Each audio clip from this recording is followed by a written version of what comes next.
제9장 회기. 홍제동의 북한산 줄기 언덕배기에 세워진 반지하 아파트의 전세 만기 날짜가 거의 다가오고 있었다. 재계약을 하든지 아니면 전세금을 빼주고 방을 비워달라고 해야 한다. 그 사이 집의 전세 계약건으로 복덕방과 몇 차례 통화가 있었다. 사람들은 자기가 옛날에 살았던 집을 엔간해서는 다시 찾아가지 않는다. 누구나 하루하루 살아가기에 힘이 벅차기 때문이다.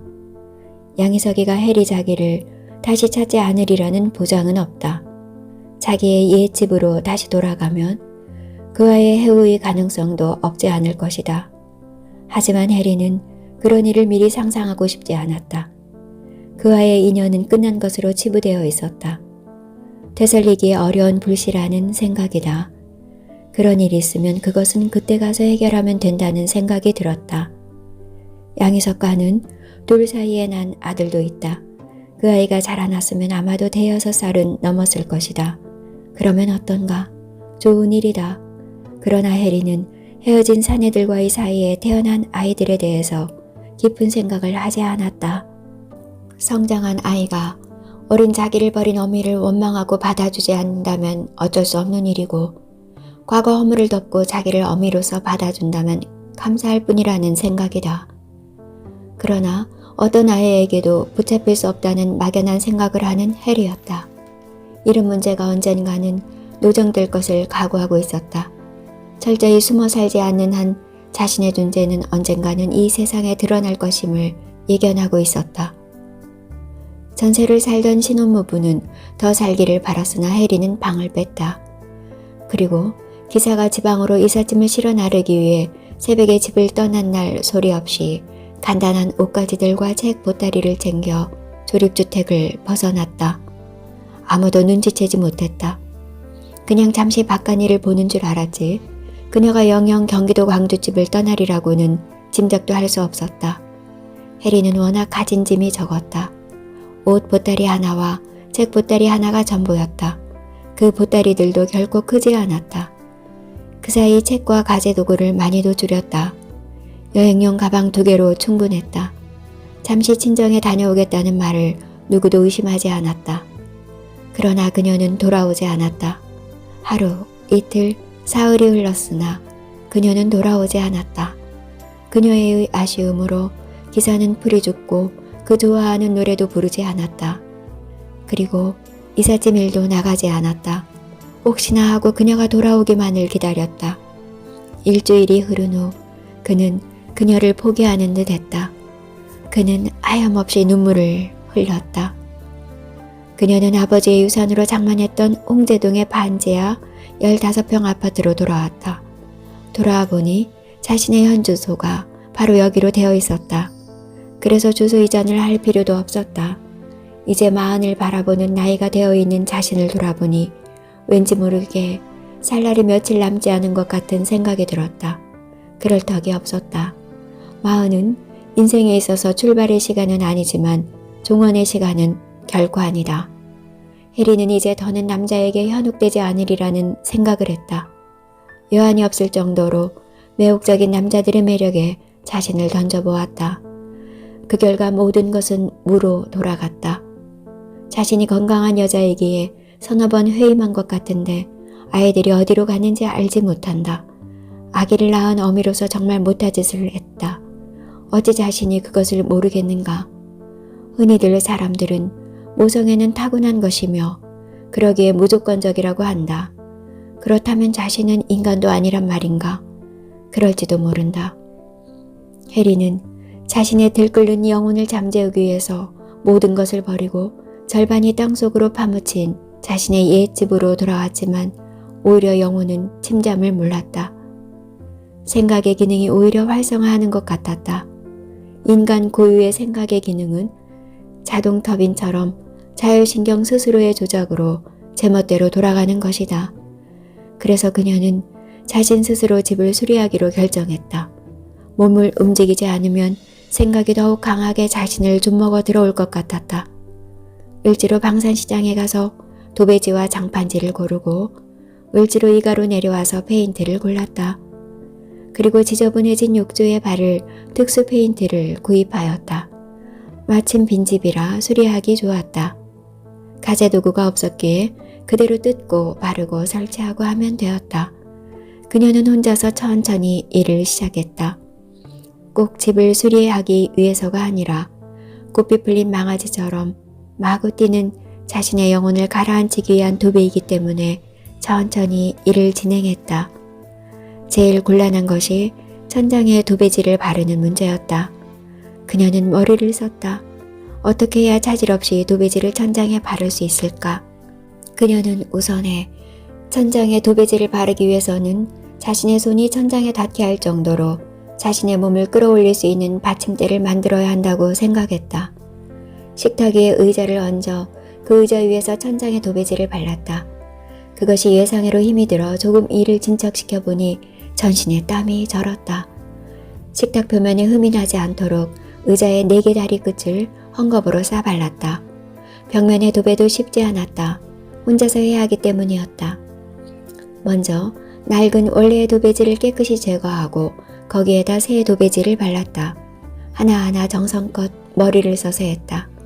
도배를 하다 보니 아득히 오랜 세월 전에 윗집에 살던 도배장이 박사가 내려와서 해주던 도배가 생각났다. 그녀는 웃음이 나서 자신도 모르게 피식 웃었다. 욕실의 옥조도 새 것으로 갈면 적어도 300만 원은 들었다. 그래서 원뼈대가 정상이었기 때문에 해리는 원래 이것에다가 욕조 전용 도료를 바르기로 했다. 국산은 그런 페인트가 없었고 20만 원을 주면 독일제 욕조 전용 도료가 있었다. 재미삼아 을지로 이가 페인트 전문 상가를 들어왔다. 몰랐던 것을 많이 알게 되었다. 내친김에 보일러까지 새 것으로 갈았다. 이것만큼은 자기가 할 수 없어서 전문 보일러공에게 맡겼다. 100만 원 정도의 돈이 들어갔다. 온 집안을 수리하는데 약 500만 정도의 수리비가 들어갔다. 다른 사람들의 말로는 이 정도로 수리하려면 2천만 원 내지 3천만 원이 소요된다고 했다. 많은 돈을 줄일 수 있었다. 꼭 돈을 줄였대서가 아니라 자신의 손으로 수리를 끝낸 것이 그렇게 가슴에 뿌듯이 전해져 올 수가 없었다. 해리는 자기가 자신에게 적합한 육신의 집을 찾아가는 것과 동시에 자신의 영혼도 자신의 집을 찾아가야 한다는 생각을 거듭하였다. 이 생각을 하기 위해 그 멀고 먼 길을 갈짓자로 걸어온 것 같았다. 결국 그녀는 송인상 교수를 찾아가기로 했다. 이제 그는 남자 송인상이 아니었다. 이제 남자로의 길은 눈앞에 떠오르지 않았다. 오직 자아 성장으로서의 길이 있을 뿐이다. 남자로의 길 저 너머에 자유의 길이 떠올라 보였다. 이제 남자의 여한은 없을 것 같았다. 어느 날 그녀는 학교로 그를 찾아갔다. 그녀의 발걸음은 빨랐고 힘이 들어가 있었다. 그녀는 자신도 모르게 자신은 다시금 공부하고 다시 대학 강단에 서서 강의하고 어떤 시적 주제에 대해 연구하는 것이 자신의 영혼이 최후의 삶의 둥지를 틀 곳이라고 생각하고 있었다. 석사학위라는 작은 결실을 맺고 그 과실로 강좌를 얻었다. 그것이 전부였다. 그리고 그녀는 이 무대를 떠났다. 아니, 이 영혼의 집을 떠났다. 남성이라는 낯선 땅이 자기를 전적으로 받아주리라고 생각했던 듯 했다. 생각했다기보다도 자신도 모르게 빨려 들어갔다고 표현하는 것이 나을지도 모르겠다. 10년 넘는 세월이 끔결처럼 흘렀다. 10년이면 강산도 변한다는데 이 초고속으로 변하는 요즘 세상에서는 그 변화가 더욱 뚜렷했다. 학교 주변에는 있던 건물이 없어지고 없던 건물이 빽빽이 들어차 있었다. 모교도 엄청나게 변해 있었다. 우선의 강의동들이 훨씬 불어나 그렇게 넓어 보였던 교정이 손바닥만 하게 좁아졌다. 학교의 건물위치가 바뀌어 국문학과를 찾는데 한참 헤맸다. 과 사무실에 간판이 보였다. 혜리는 옛 스승의 이름을 대기가 주저되어 잠시 주춤거렸다. 조교는 교수님을 찾는다면서 댁으로 전화를 했다. 가느다란 몸매를 한 남자 조교는 친절하였다. 요사이 젊은이들이 이렇게 친절하기가 쉽지 않다. 그는 전화통에 다이얼을 돌렸다. 신호 가는 소리가 해리의 귀에도 들렸다. 그러나 전화를 받는 사람이 없는 것 같았다. 전화기의 송신음을 까마득히 들으면서 해리는 잊었던 한 가지 사실을 기억해냈다. 송인상 교수는 해리 자기에게로 무너지는 자신을 감시하기 위해 자신의 연구실 천장에 무슨 CCTV를 설치했었다고 말했던 것 같은 기억이 되살아났다. 떨리는 손으로 해리의 손을 잡아 끌어 가슴에 안으면서 정말 자신은 준비해둔 도끼로 자신의 손을 찍어버리고자 했다고 말하지 않았던가. 새까맣게 잊어버리고 있던 추억의 실타래가 송인상 교수에게로 가고 있는 전화음을 타고 그녀의 기억 속에 기적적으로 되살아난 것이다. 전화를 받지 않으시네요. 가끔 이래요. 조금 있다가 다시 걸어보죠 뭐. 커피라도 한 잔 끓일까요? 그래요. 커피요. 해리는 어쩐지 자신의 목소리가 떨린다고 생각했다. 송 교수와의 통화가 이루어지지 않음으로써 그녀는 극도의 궁금증에 빠진 것이다. 그가 휴직 중이라는 사실을 알게 된 것만 해도 사실은 충격적이었다. 그녀는 송 교수의 정확한 나이를 알지 못했다. 그러나 대략 어림짐작으로 올해 회갑이 아닌가 생각하고 있었다. 남자 나이 만 60세라면 옛날 같으면 대단히 노쇠한 편이지만 요새에는 꽤 젊은 편에 속한다. 그런데도 그가 휴직을 했다면 무슨 사연이 있을 것만 같았다. 그러나 해리는 옛날의 그녀가 아니었다. 10년 세월에 달고 달아 완전히 변질된 자신이었다. 이제 더는 남자와의 문제로 시간을 허송하지는 않겠다. 갈 길이 바쁘다. 정말 인생을 헤어날 길 없는 숫쥐구멍 속으로 처박을 수도 있는 나이에 칼날 위에 서 있는 것이다. 여기서 잘못 몸을 움직거리면 자신의 육신은 두 동강이가 나고 그것들은 숫쥐구멍 속으로 처박히게 된다. 그녀는 이런 상념에 몰리고 있었다. 가까스로 자신의 동요하는 마음을 가라앉힐 수 있었다. 선생님 신상에 무슨 변화가 있나요?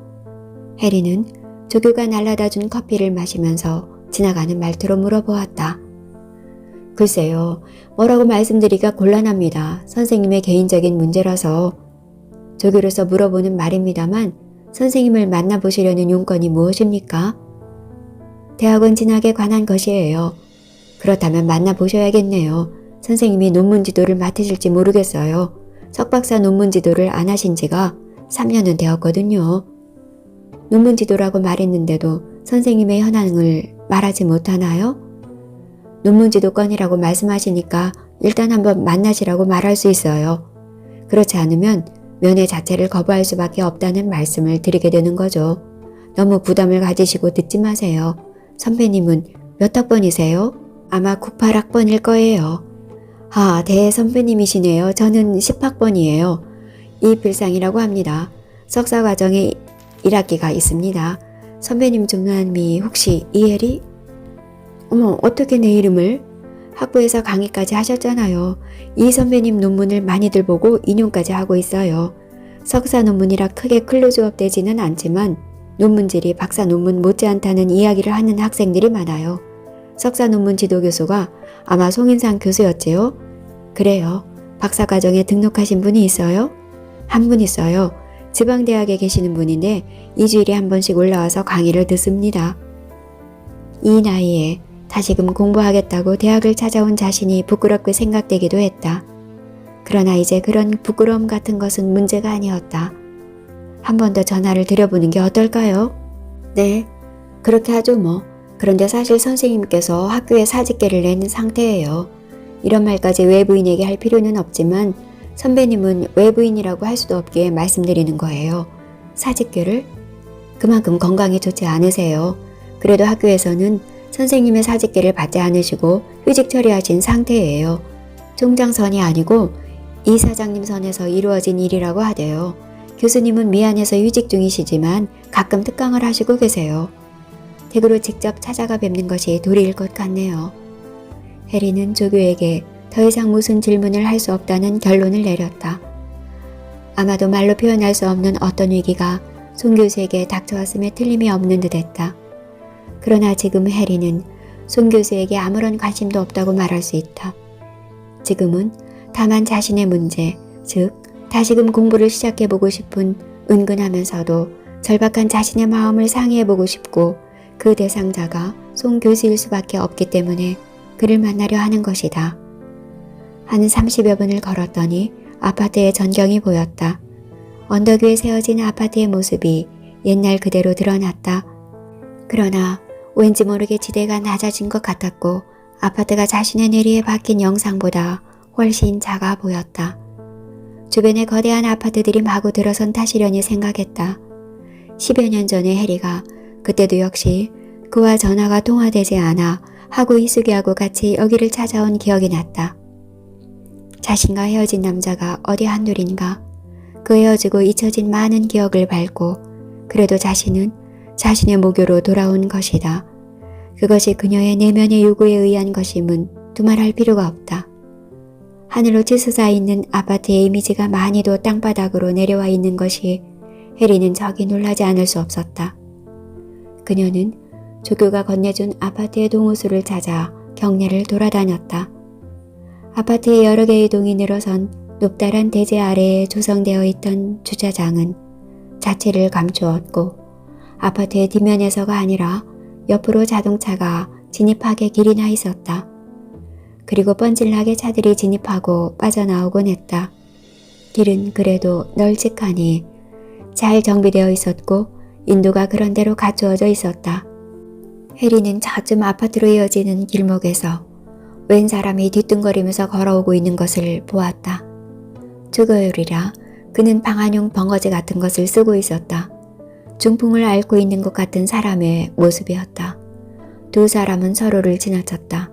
한참을 걷다가 해리는 불현듯 방금 지나친 그 사람이 어쩌면 송 교수일지도 모른다는 생각이 들어 몸을 돌렸다. 그 사람도 걸음을 멈추고 가만히 그 자리에 서 있었다. 그도 무엇인가를 느낀 모양이었다. 저기 혹시 송인상 교수님 아니세요? 해리의 물음에도 벙거지 쓴 사내는 눈만 꿈뻑거릴 뿐 말이 없었다. 첫눈에 해리는 그가 송인상 교수인 것을 알아보았으나 자신할 수는 없었다. 그가 분명했으나 그가 아닐 수도 있다는 생각이 들었기 때문이다. 왜냐하면 그는 분명 송인상이었으나 너무나도 달라져서 그가 아닐 수도 있다는 생각이 들었다. 송인상 교수님. 다시 그의 이름을 불렀으나 그는 아무런 대꾸도 하지 않고 멈추었던 그 뒤뚱거리는 걸음을 계속했다. 해리는 그가 가도록 버려두다가 무슨 생각인지 다시금 그를 쫓아가 붙잡았다. 송 교수님 저예요. 이혜리예요. 해리는 그 사내의 몸을 마구 쥐어 흔들었다. 이상한 감각이 왔다. 사내의 몸은 돌덩이처럼 굳어져 있었다. 그리고 송인상이라고 보기에는 몸이 너무 비대했다. 혹시 딴 사람이 아닐까 하는 생각마저 다시 들었다. 그래서 그녀는 사내를 가만히 두었다. 그러자 사내는 다시금 특유의 뒤뚱거리는 걸음을 시작하는 것이었다. 두 사람 사이의 거리가 상당히 멀어졌다. 그러나 다음 순간 해리의 몸은 빨라졌다. 그는 분명히 송인상이었다. 그녀는 그것을 확신했다. 어디가 어때서 그렇다는 것이 아니고 전체적인 인상이 바로 송인상이었다. 왜 모르는 체 하세요? 반갑구먼. 사내는 천천히 어눌한 목소리로 말했다. 그는 송인상이었던 것이다. 사람은 10년 정도 안 보았다고 해서 이렇게 몰라볼 정도로 변하지는 않는다. 그러나 그가 지독한 신병에 시달렸을 경우 이렇게 달라질 수도 있다. 마침 길 옆으로는 야산의 소나무 숲이 있어서 해리는 그를 그리로 인도했다. 엉성한 숲에는 벤치가 여기저기 흩어져 있었다. 둘은 거기에 몸을 내렸다. 해리는 자신도 모르는 사이에 송인상의 손을 잡고 있었다. 사랑의 감정 회복과는 무관하게 사람은 습관의 동물이다. 그들은 자신들이 흘러가는 세월 속에서 지독한 사랑을 나눈 사이라는 사실을 실감했다. 사람이 타인의 손을 악수가 아닌 상태에서 이렇게 잡는다는 게 쉬운 일이 아니다. 그러나 이상했다. 손이 물에 불어터진 것처럼 퉁퉁해져 있었다. 그리고 그는 가끔 가다가 손을 가볍게 떨어댔다. 이제야 해리는 어떤 느낌이 왔다. 그가 어쩌면 그 흔한 파킨슨병을 앓고 있는 것이 아닐까 하는 생각이 들었다. 비대해진 몸, 뒤뚱거리는 걸음, 퉁퉁해진 손등은 그가 파킨슨병 환자라는 사실을 가르쳐주고 있었다. 어째 이렇게 나한테 나오고 용건이 있어서요. 뵙고 싶기도 했고요. 나한테 무슨 용건이, 다 죽어가는 사람에게. 대학원에 들어가서 공부를 계속하고 싶어요. 석사를 했으니 이제 박사를 해야겠구먼. 이 나이에 그것이 가능할까요? 무덤에 묻히기 전에 연구실의 주인공이 한번 되어볼 수 있을까요? 공부의 나이가 무슨 상관이야. 학이나 연구실을 겨냥하고 공부하지 말고 수양으로 공부하라고. 그럼 초조감도 패배감도 없을 게야. 이 선생이 올해 몇 살이던가? 40이 코앞이에요. 40이 부록이고 50이 지천명이고 60이 이순이고 70이 종심이라고 했어요. 그러니 40부터가 진짜 자기 인생이야. 숲에는 오래 있을 수가 없었다. 초겨울의 한기가 숲속에 서려 있었다. 불어가는 바람에 낙엽들이 우수수 흩어졌다. 잠시라도 몸을 정지시키면 안 된다고. 두 사람은 벤치를 떠났다. 송인상의 몸이 부자연스러우니 자연 해리가 그의 손과 몸을 부축하지 않을 수 없었다. 지나간 한 세월 속에서 그와 그녀는 몸을 던져 사랑을 불태웠던 사이이다. 그러나 지금 송인상은 파킨슨병으로, 그리고 해리는 40 나이 탓으로 그들 속에 어떤 감정의 열정이 도사리고 있지는 않은 듯했다.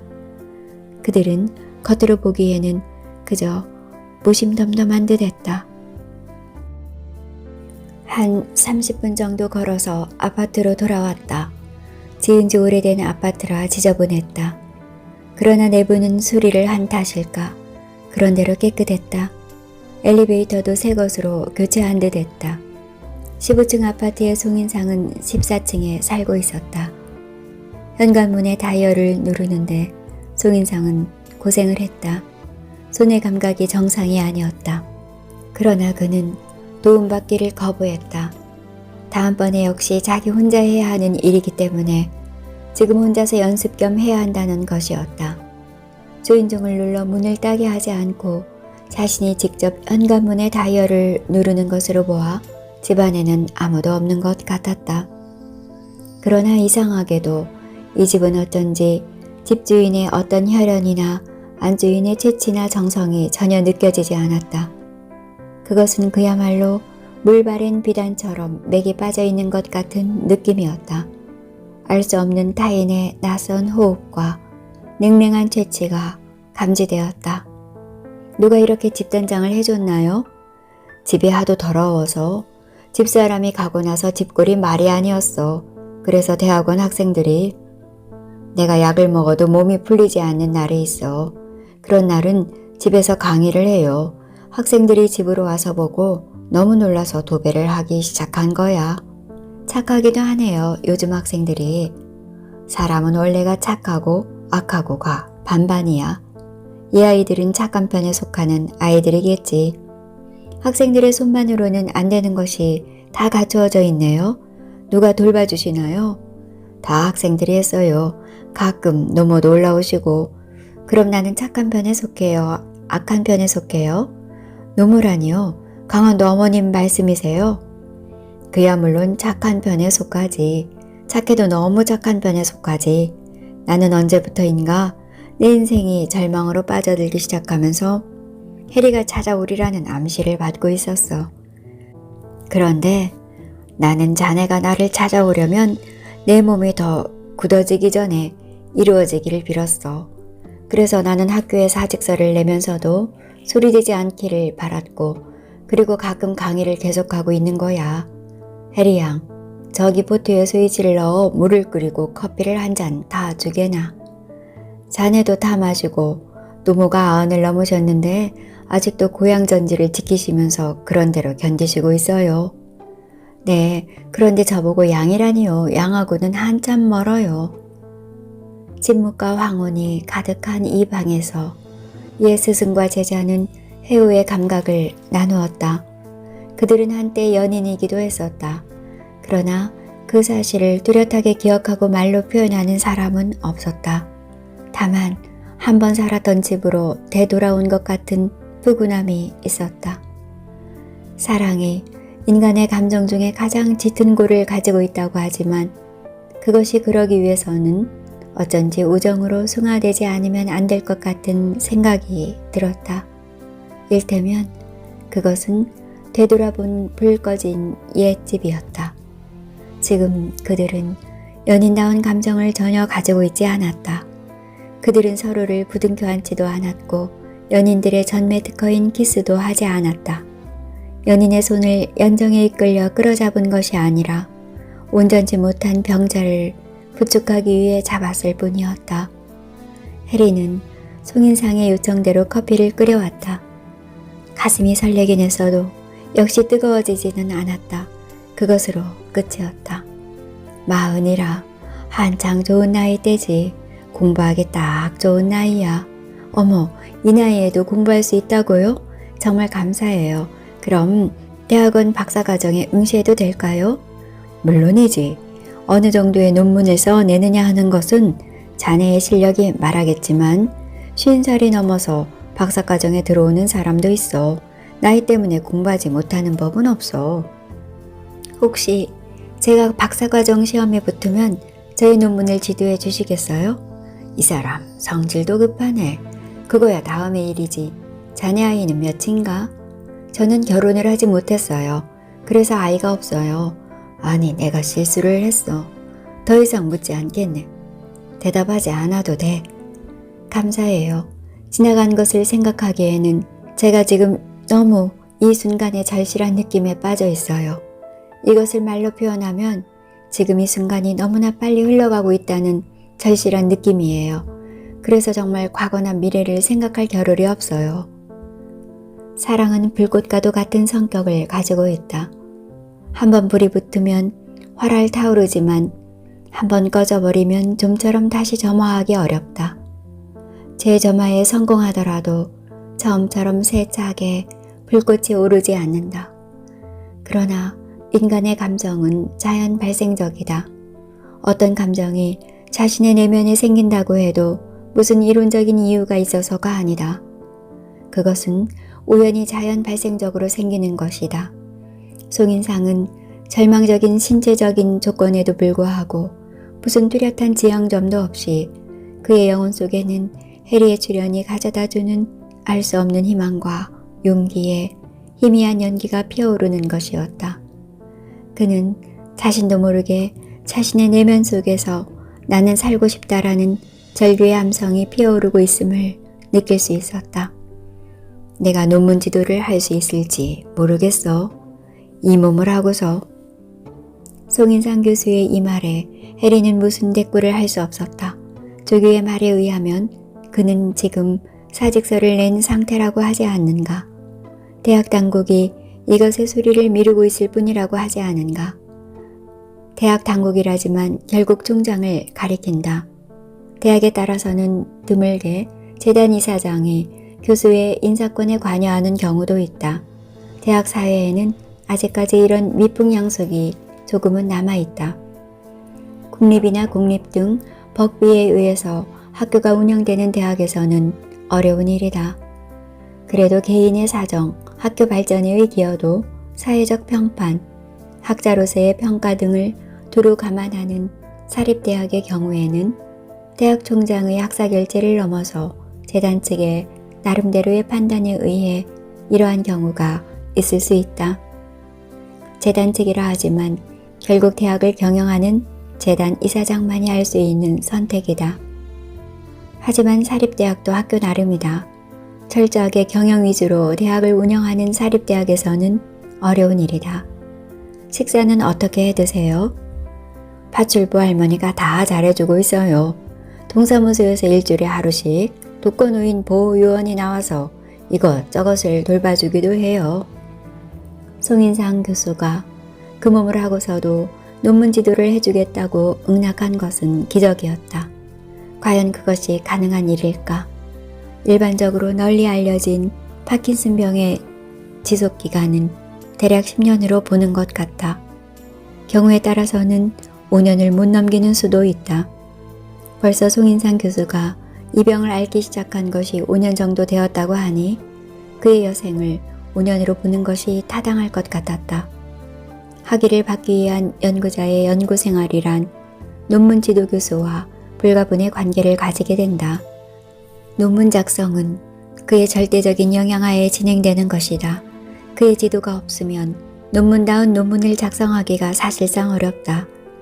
지도 교수는 학생 연구자의 설익은 이론을 기존의 학문 분야에 융합할 수 있도록 다듬고 익힌다.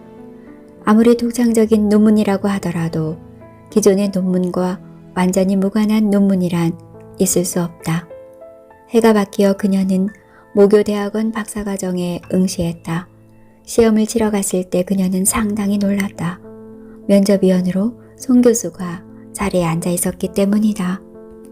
몸통이 둔탁해 보이고 몸이 앞으로 구부정해지고 팔과 다리에 약간의 떨림이 있는 듯이 느껴졌으나 그분은 얼핏 보기에는 정상인이었다. 시험장에 들어가기 전에 조교가 전해주는 바에 의하면 송 교수는 수리되지 않고 있는 사직서도 스스로 철회했다는 것이었다. 시험이 끝나고 해리는 송 교수를 식당으로 모시려고 했다. 그러나 그는 사양했다. 송 교수는 자기와의 친분을 남에게 드러내기를 꺼려하는지도 모른다. 사람 사는 사회에서 가장 조심해야 하는 것은 역시 남의 시선이다. 시선에 의해 인간의 감정은 교환되기에 시선에 의해 증오도 시작되는 것이다. 해리는 송인상 교수와의 수차례 토론을 통해 논문의 주제를 한국시의 시적 비극성과 음성학의 관계라는 제목으로 압축하기로 하였다.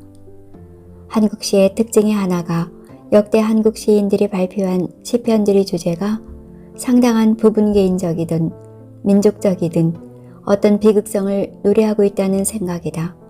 이런 비극성이 시어의 음성학적인 선택에 의해서 시적 의미를 강화하고 있다는 주장이다. 시의 비극성을 주제로 논문을 쓸 경우에 우리는 셰익스피어의 4대 비극을 다루지 않을 수 없어요. 한국 시의 세계성과 특성을 세계문학에 비추어 정리하는 것이 한국 시의 특성을 좀 더 분명히 알 수 있는 조건이 됩니다. 그러므로 셰익스피어의 4대 비극을 먼저 공부하여야 합니다. 문제는 이런 비극성을 문학적으로 표출하기 위해서 한국어의 모음과 자음의 특성이 시적으로 조직되고 있다는 사실을 규명할 필요가 있어요. 교수님, 그러면 세계문학의 선도적인 입장에 있는 불문학은 어떻게 생각하십니까? 좋은 질문이에요. 특히 보들레르 시의 비극성은 불문학의 가장 큰 흐름으로 생각되며 그것이 어떻게 변전 발전하고 있는가를 우리 문학과 비교 분석하는 작업도 해야 합니다. 예를 들어 보들레르의 샹송 도톤의 경우 인간 존재의 허무와 오를 표현하기 위해 아, 오, 우 등 밝은 모음의 시어는 거의 나타나지 않고 있어요. 우리나라 시인들 중에서 어느 시인이 가장 특징적으로 우리 시의 음성학적 특성을 나타내고 있다고 생각하세요? 사실 우리나라 현대시의 구성을 생각해보면 문학적으로 위대한 족적을 남겼다고 할 수 있는 시인들 중에서 미당이나 모골, 지훈 정도가 연구의 대상이 될 수 있는데 비극성이라는 관점에서 보면 오히려 윗세대인 윤동주나 소월까지 소급됩니다.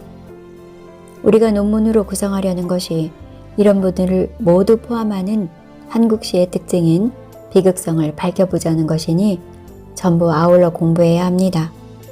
그리고 영국 낭만주의의 대가인 워즈워즈도 비극성이 강해요.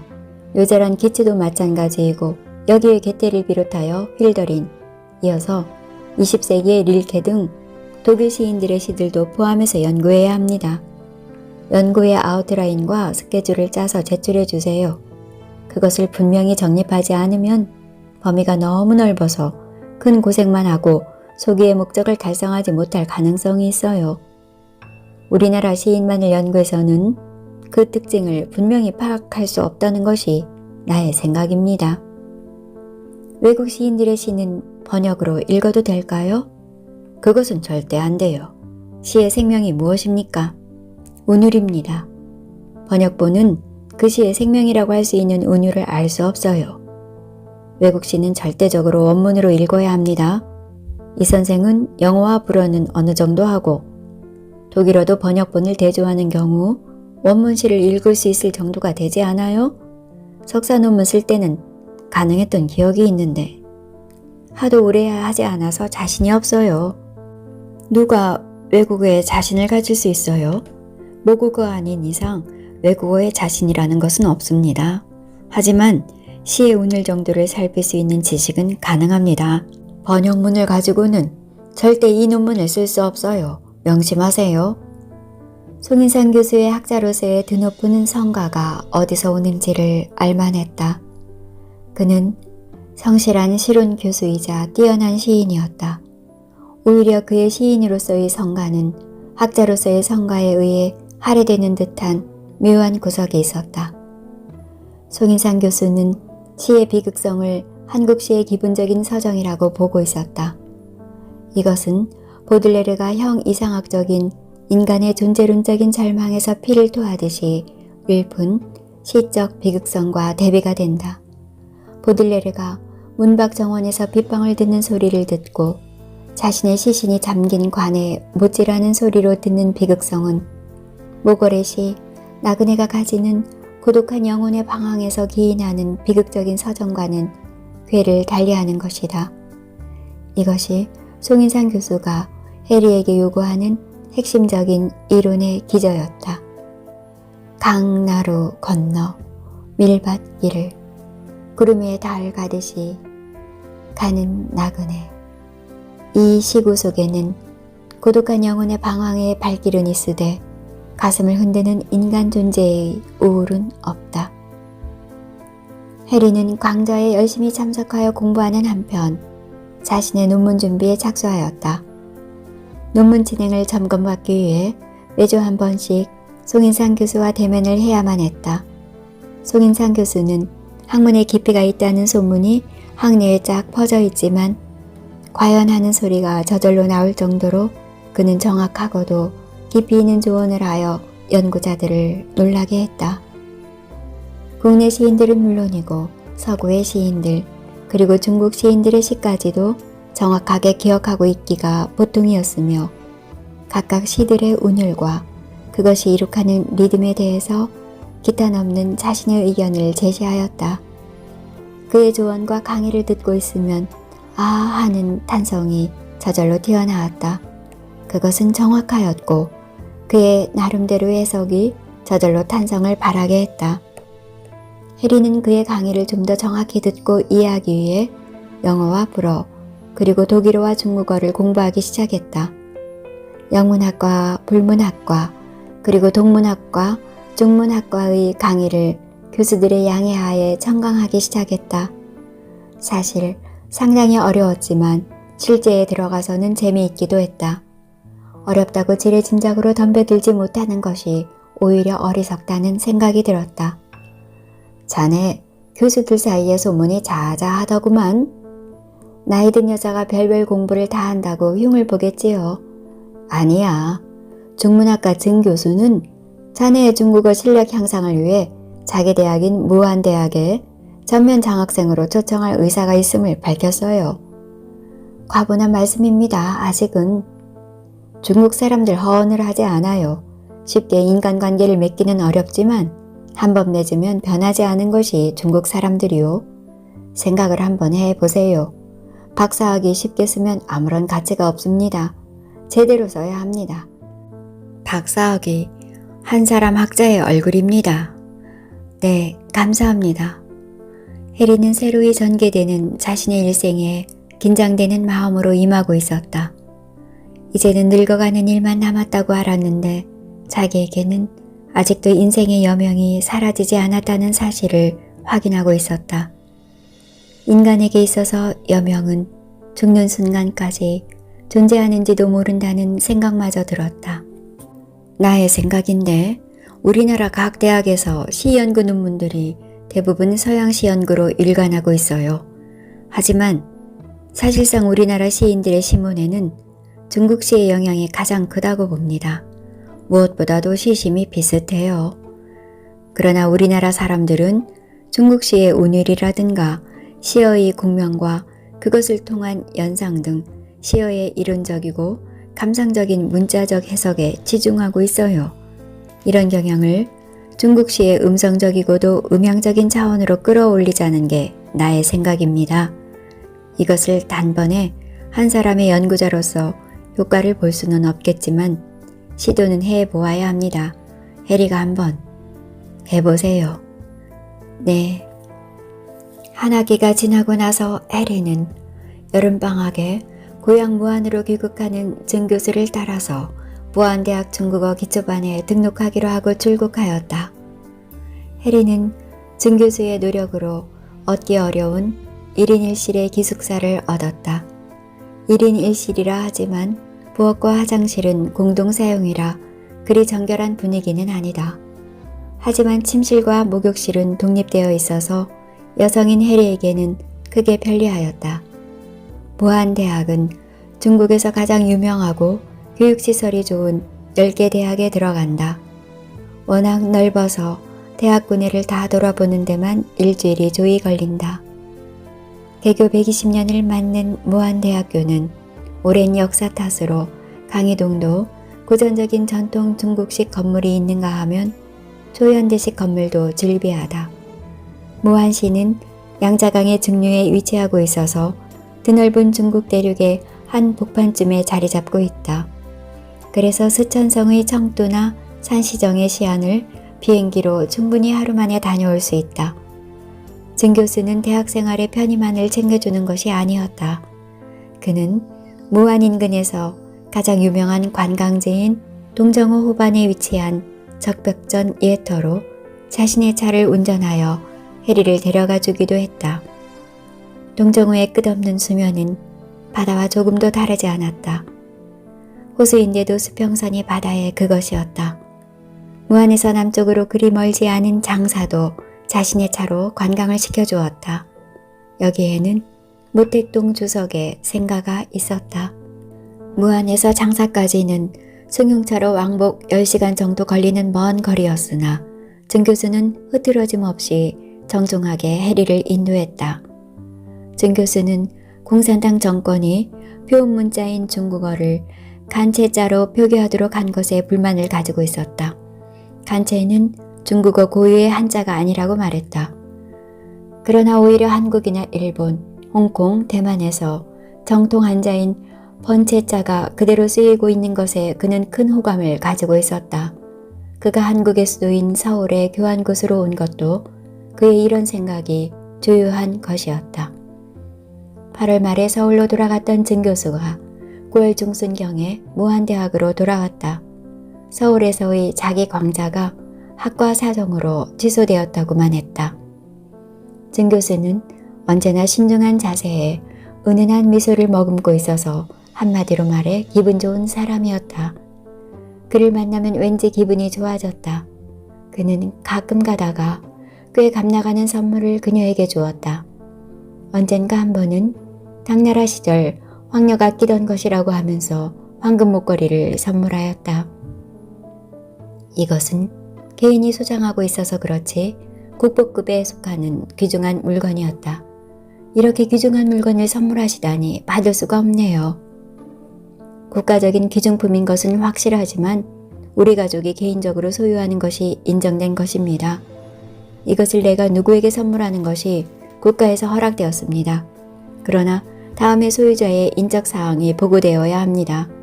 내가 이렇게 드리고 싶어서 고심의 고심을 거듭하던 끝에 결정한 것이니 거절하시지 마십시오. 끝내 거절되면 제가 큰 심적인 타격을 받을 것 같습니다. 해리는 정말 받고 싶지가 않았다. 그가 자기의 중국어 실력 향상을 위해 노력하는 것은 잘 알고 있고 감사하지만 더 이상은 바라지도 않는다. 자기는 오직 좋은 논문을 쓰고 싶을 뿐이다. 이 선물을 받고 나서부터 증 교수는 중국어를 모국어로 하는 그냥 중국 사람으로부터 무슨 의미를 가진 중국인으로 변모했던 것이다. 이렇게 선물이란 사람 사이에서 무슨 폭탄과도 같은 구실을 하는 것 같았다. 그 관계 자체를 변질시키는 것이다. 어느 날 증 교수는 중국어 발음 지도가 끝난 후 같이 저녁을 들면서 이런 말을 했다. 해리, 내가 아주 좋은 음식점에 친구들을 많이 초대해 놓았는데 같이 가줘야겠어요. 해리를 많이 피하려 놨습니다. 저를 피하랄 게 뭐가 있어요. 저는 그냥 중국어 배우러 온 한국의 학생에 불과해요. 피할 것이 전혀 없는 가장 평범한 만학도일 뿐이에요. 즐거운 자리이니 같이 가서 얼굴을 대하시고 서로들 즐기시죠. 중국 사람들의 오랜 전통입니다. 중국 중부의 양자강 연안 특유의 음식이 푸짐하게 나올 것입니다. 거절할 이유가 없네요. 교수님 지인들이 많이 오신다니 저도 지인이니 같이 어울려도 괜찮겠죠. 그런데 저의 중국어가 짧아서 어떡하죠? 그러니 어울려 보시라는 겁니다. 외국어 습득의 지름길은 공포심을 없애는 것입니다. 식당에 지인들이 많이 모인다는 그날 저녁에 증 교수는 자신의 차를 몰고 해리를 데리러 그녀의 기숙사로 왔다.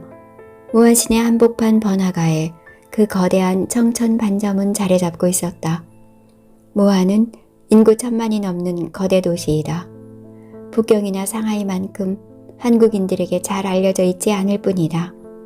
중국의 중부지방에서는 상하이를 빼면 가장 인구가 많은 거대 도시이다. 무한신의 한복판으로 양자강이 흐르고 있어서 도시의 분위기가 한결 유장하고 청결하다. 게다가 월호, 흑수호, 사호, 동호 등 거대한 호수들이 있어서 무한은 그야말로 물의 도시다. 동서를 연결하는 대표적 큰 다리가 2개 있는데 북쪽의 것이 무한장강공공대교라고 불리는 거대교이고 강의 남쪽의 것이 장강대교인데 이 다리의 서쪽 끝쯤 강변에 세워진 식당이 무한 최고급으로 치는 바로 청천반점이다. 지나다니면서 보기만 했지 들어가 보기는 처음이었다. 붉은 색깔로 화려하게 치장되어진 2층으로 올라갔다. 갑자기 눈앞에 다가선 바다의 수면처럼 거대한 공간이 나타나고 사람들이 가득히 앉아 있었다. 그 규모의 광대함에 귀가 질리지 않을 수 없었다. 그들은 무슨 음식을 벌써부터 먹고 있었는데 떠들썩했다. 세계 어디를 가더라도 중국 사람들이 모인 곳이 떠들썩한 것은 매한 가지였다. 중국인들만이 가지는 대국 기질 탓이다. 자기들이 세계 제1이라는 대국 기질을 중국 사람들은 가지고 있다. 증 교수는 앞장서서 빈자리를 찾아갔다. 증 교수를 따라서 가다 보니 해리는 자신들의 자리가 이미 마련되어 있음을 알 수 있었다. 자중의 한복판인 것 같았다. 사람들의 시선이 왠지 자신들을 향하여 집중되는 듯한 느낌을 받았다. 중국인 고유의 전통 원탁 식탁에 자리를 잡았다. 푸짐하게 음식이 차려져 있었고 증 교수 일행을 기다리고 있던 사람들이 음식을 덜어서 먹기 시작했다. 정말로 푸짐한 식단이었다. 중국인들은 원탁 식탁을 돌려가면서 자기가 먹고 싶은 음식을 많이도 덜어서 먹어댔다. 중국인들은 우선 먹고 나서 무엇이든 시작한다더니 과연 그랬다. 한 30분의 시간이 흘러서 허기를 해결한 장내에 사회자인 듯한 사람이 마이크를 잡고 일어섰다. 여러분, 오늘같이 즐거운 날 우리 먹기만 해서 되겠습니까? 음식은 음악과 괴를 같이 하는 법. 우리 무한 최고의 가수를 초청해서 축하의 노래를 듣기로 하겠습니다. 박수로 환영해 주세요. 어느 구석에서 여자의 높은 목소리 소프라노가 울려 퍼졌다. 서울의 어떤 축하 자리와 다른 것은 무대가 없다는 사실이었다. 해리로서는 답답한 노릇이었다. 이 자리가 무슨 연유로 마련되었으며 그것이 자기와 어떤 관계가 있는지를 알 수 없었기 때문이다. 다만 전통적인 중국인들의 음식놀이라는 것이 이런 것이로구나 하고 감탄할 뿐이었다. 먹자판이지 한국적인 그런 의식이 없었다. 소프라노의 노래가 끝나고 다른 몇몇 사람의 노래가 이어졌다. 이윽고 정면의 커튼이 걷히고 무대가 나타났다. 조금 시간이 흐른 후에 무희들이 나와서 춤을 추기 시작했다. 중국 전통춤이었다. 서구식 현대적인 춤이 아니라서 해리에게는 큰 흥미거리였다. 춤사위가 몇 차례 끝나고 나서 사회자가 이동식 마이크를 가지고 증 교수에게 왔다. 그에게 무슨 부탁을 하는 것이었다. 노래를 한 곡 좀 부르라는 뜻이었다.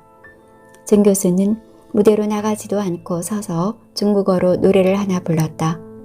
그의 노래가 끝났을 때 정말 우레와도 같은 박수가 쏟아졌다. 그 박수 소리가 너무나 우렁차서 해리는 기절할 뻔했다. 이윽고 마이크가 해리에게도 전해졌다. 노래 준비를 전혀 하지 않은 그녀였기에 무슨 노래를 해야 할지 금방 생각이 떠오르지 않았다. 그녀가 주저하는 사이에 빨리 노래를 불러달라는 박수 소리가 폭포처럼 쏟아졌다. 한 장소에 그렇게 많은 사람들이 모인 것도 처음 보았고 그렇게 우렁찬 박수 소리도 처음 들었다. 중국 노래를 모르니 한국 노래를 불러도 되느냐고 말했고 준 교수가 통역하였다. 박수 소리가 다시 쏟아졌다. 환호하는 소리가 장례를 떠나가게 했다. 그녀는 비교적 짧은 곡인 그네를 부르겠다고 했다. 준 교수가 노래의 가사를 먼저 통역하였다. 노래가 끝났을 때 환호하는 소리는 가히 전동소리 같았다. 그들은 진심으로 해리의 노래를 좋아했다. 밤 10시가 넘어서야 축제 같은 모임이 끝났다. 사람들은 식장을 떠나면서 준 교수와 해리가 앉은 식탁에 붉은 색깔의 작은 봉투를 하나씩 주고 갔다. 그것이 무엇인지 알 수 없었으나 엄청난 숫자의 봉투가 식탁에 쌓였다. 준 교수의 옆자리에 앉은 사람이 그것을 차곡차곡 큰 가방에 주워 담았다. 모임이 파한 후에 준 교수는 해리를 학교의 기숙사로 데려다 주었다. 오늘 중국 사람들 고유의 놀이 모임에 초대해 주셔서 감사해요. 즐거우셨으면 다행입니다. 무슨 모임이었죠? 그냥 먹고 마시는 모임은 아니었을 텐데 결혼식이었습니다. 결혼식이요? 신랑 신부도 없었고 주례도 없었고 주례사도 없었잖아요. 중국식 결혼식은 원래가 그렇습니다. 그냥 먹고 마시는 것이 전부죠. 즐거운 날이니까요. 중국 사람들은 즐거운 날에는 우선에 먹어댑니다. 그날 밤 그들은 그렇게 헤어졌다. 그러나 해리는 준 교수에게 그날의 주인공인 신랑과 신부가 누구였는지에 대해 한 번 더 물어보는 것을 잊어버렸다. 며칠 후 장강이 내려다 보이는 청천반점의 식당에서 준 교수와 해리는 저녁을 같이 먹었다. 조용히 식사를 하던 준 교수가 엄숙하게 말문을 열었다. 며칠 전 모임의 주인공은 나와 해리 씨였습니다.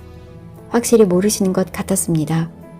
무슨 소리예요? 주인공이 우리 둘이라니? 그 모임은 결혼식이었습니다. 주인공은 나와 해리 씨였습니다.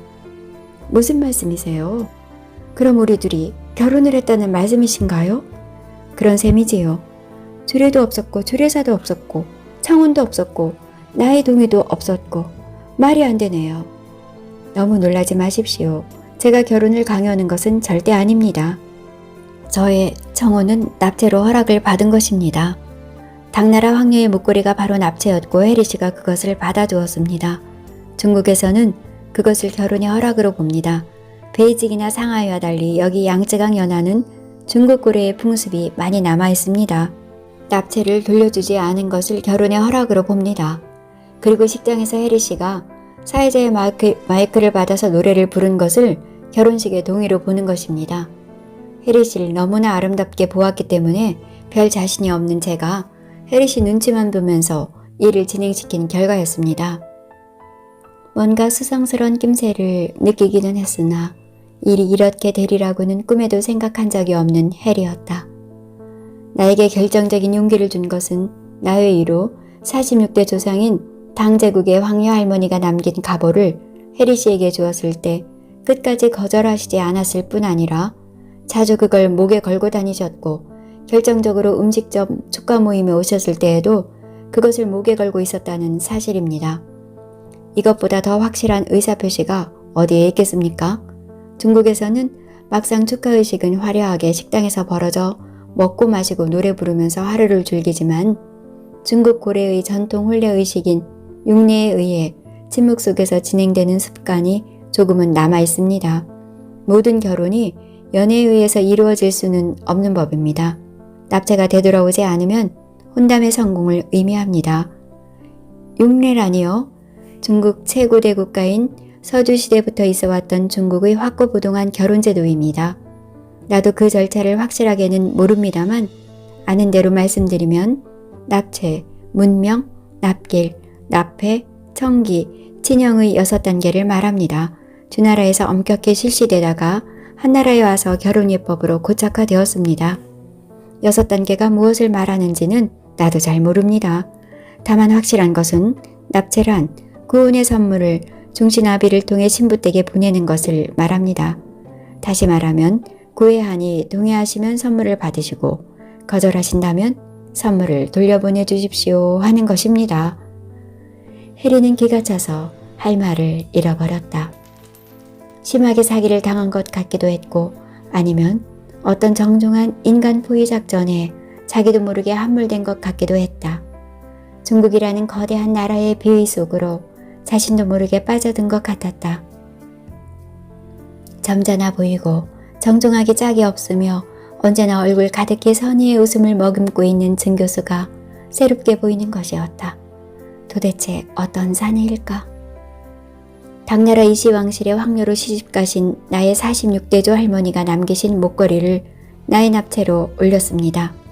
뭐를 더 말하겠습니까? 절차는 가장 정중하게 중국식으로 취해진 결혼식입니다. 한국식이 아니라서 싫으시다면 어쩔 수 없는 것이지요. 하지만 한 인간의 이런 간절한 소망을 저버리지 마시기를 부탁합니다. 증 교수의 애원 속에는 결코 거부할 수 없는 호소력이 있었다. 그것은 듣는 이의 심원을 흔드는 한 인간의 간절한 소망이었다. 그러나 해리의 속마음은 고개를 젓고 있었다. 그 수많은 사내들과 뼈에 사무치는 만남과 헤어짐을 수도 없이 거듭하였다. 이제 뭐를 더 사내들로부터 바라겠는가? 사랑은 이제 그만하고 싶다. 사내들과 사랑에 빠진들 뭐가 새로운 것이 기다리고 있겠나? 황홀한 하룻밤의 향연이 이어질 뿐이다. 식지 않는 절대의 사랑은 인간에게는 없는 법이다. 절대의 사랑이 있다고 생각하는 그 자체가 인간의 본질을 호도하는 것이다. 그러나 증 교수의 호소가 워낙 성실하고 절절하니 해리는 당장에 매정한 말을 하기도 퍽 힘들었다. 인간은 이성만으로도 살 수 없고 감정만으로도 살 수 없다. 그래서 인간의 삶은 재미있고 살아볼 가치가 있는 것이 아니겠나. 식당의 창 너머로 위장이 흐르는 장강의 물줄기에 황혼이 내려와 황금의 보루를 깔아놓은 것처럼 빛나고 있었다. 그 황금색의 빛이 여기 창가에 앉은 사람들의 얼굴 위에 흘러와서 황홀하게 빛났다. 해리는 물빛처럼 흘러드는 황혼 속에 자신을 내맡기면서 하염없이 생각 속으로 빠져들었다. 정말이지 지금 이 순간 아무런 생각도 감동도 없었다. 다만 놀라움만이 가슴과 영혼 가득히 채워졌을 뿐이었다. 세상에 어찌 이런 일이 있을 수 있을까? 중국의 전통 혼례가 아무리 안목 속에서 육내의 습속에 의해 진행된다고 하지만 이 계명한 사회에서 어찌 이런 일이 있을 수 있을까? 양자강 중부지방의 습속을 몰랐던 죄밖에 없었다. 저로서는 전혀 예상하지 못한 일이라서 지금 당장 무엇라 말씀드릴 수가 없습니다. 저에게 한 일주일 정도 시간을 주세요. 이것은 나 개인에게 너무나 위중한 일이라 하루 이틀 생각해서는 결정할 수가 없을 것 같습니다. 그렇게 하시지요. 서두를 것은 하나도 없습니다. 지금 이 순간처럼 우리 장강의 수면이 찬란한 황금빛으로 빛나는 것을 본 적이 없습니다. 가슴 벅찬 길조라고 믿습니다. 해리는 자리를 떴다. 혼자서 좀 걷겠다고 증 교수의 승용차 동승 요구를 사양했다. 그녀는 강의 흐름을 따라 강변길을 한참 걷다가 3층 카페에 올라갔다. 자신을 돌아보기 위해서였다. 날라온 중국차를 마시면서 생각을 정리해 보았다. 지금 자신의 감정은 증 교수의 돌출적인 행동을 충분히 이해할 수 있을 정도로 무르익어 있었다. 중국 무안 지역의 전통 혼례법을 따랐을 뿐 그에게 사기성이 있다고 느껴지지 않았다. 한국적인 사고로 한다면 그것은 분명히 사기였다. 이 계명한 세상에 왜 하필 암묵적으로 진행되는 중국 전통 방식의 혼례 절차를 밟았느냐고 물을 수도 있었다. 한국에서도 대부분 서양식의 결혼식을 올리지만 가끔 사무관 내에 족들이 쓰고 전통식 혼례를 올리는 사람이 있다. 중국도 마찬가지일 것이다. 북경이나 천진, 남경, 상해, 광주 등 소위 중국 대륙의 동해안의 대도시들을 제외한다면 아직까지 중국 전통식 혼례를 올리는 지방이 적지 않다. 당나라 황녀의 국보급 보석을 선물로 받았을 때 너무 과하다는 생각은 했지만 그것이 납치인지는 몰랐다. 중국인들의 습속을 모르기 때문이었다. 일단은 자기의 잘못이었다. 무슨 죽을 죄를 지었다고 자신을 이렇게까지 원하는 사람을 외면해야 하는가. 해리는 역시 선천적으로 독종은 아닌 것 같았다. 그러나 그녀는 그가 누구든 남자와의 사랑의 관계에 더는 빠질 수 없다는 아주 확고한 결심을 다짐했다. 거기에는 자신의 영혼이 영원한 동울이를 만들 터전이 없었다. 이런 깨달음을 위해서 그 오랜 동안 방황하지 않았던가. 이제 더 이상 자신의 영혼이 방황하도록 버려둘 수 없다는 결론을 내렸다. 며칠을 쉬면서 그녀는 이런 생각을 다짐했다. 그러나 역시 해리는 위대한 휴머니스트였다. 그녀가 증교수를 만난 것은 약속한 일주일 만이었다. 두 사람은 일주일 전에 만났던 바로 그 강변 카페에서 만났다. 46대조 할머니의 목걸이를 쾌척한 사내의 얼굴은 수척해져 있었다. 두 사람은 두 눈을 똑바로 뜨고 서로를 바라보았다. 숨막히는 긴장이 흘렀다. 해리는 헛기침을 하고 천천히 입을 뗐다. 결론적으로 말해 나는 이 결혼에 동의할 수 없습니다. 그래서 납치로 받은 목걸이를 돌려드립니다. 그녀는 준비하고 있던 목걸이를 탁자 위에 내밀었다. 증 교수는 계속 말이 없었다. 그러나 46대조 할머니의 목걸이를 내놓은 증 교수님의 간절한 소망을 외면할 수 없다는 생각을 했습니다.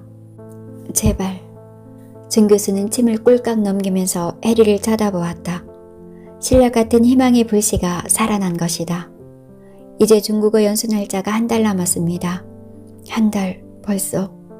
원하신다면 그 한 달 동안의 동거를 허락해요. 철저한 동거로 끝나는 조건으로. 중국인들의 풍속에도 정식 결혼이 아니라 일정 기간 동안의 결혼, 즉 시운이란 풍습도 있는 것으로 알고 있습니다. 아, 하느님. 한 달이 아니라 하루만이라도 좋습니다. 감사합니다. 감사합니다. 준 교수는 자리를 박차고 일어나 해리를 끌어안았다. 해리는 저항하지 않았다.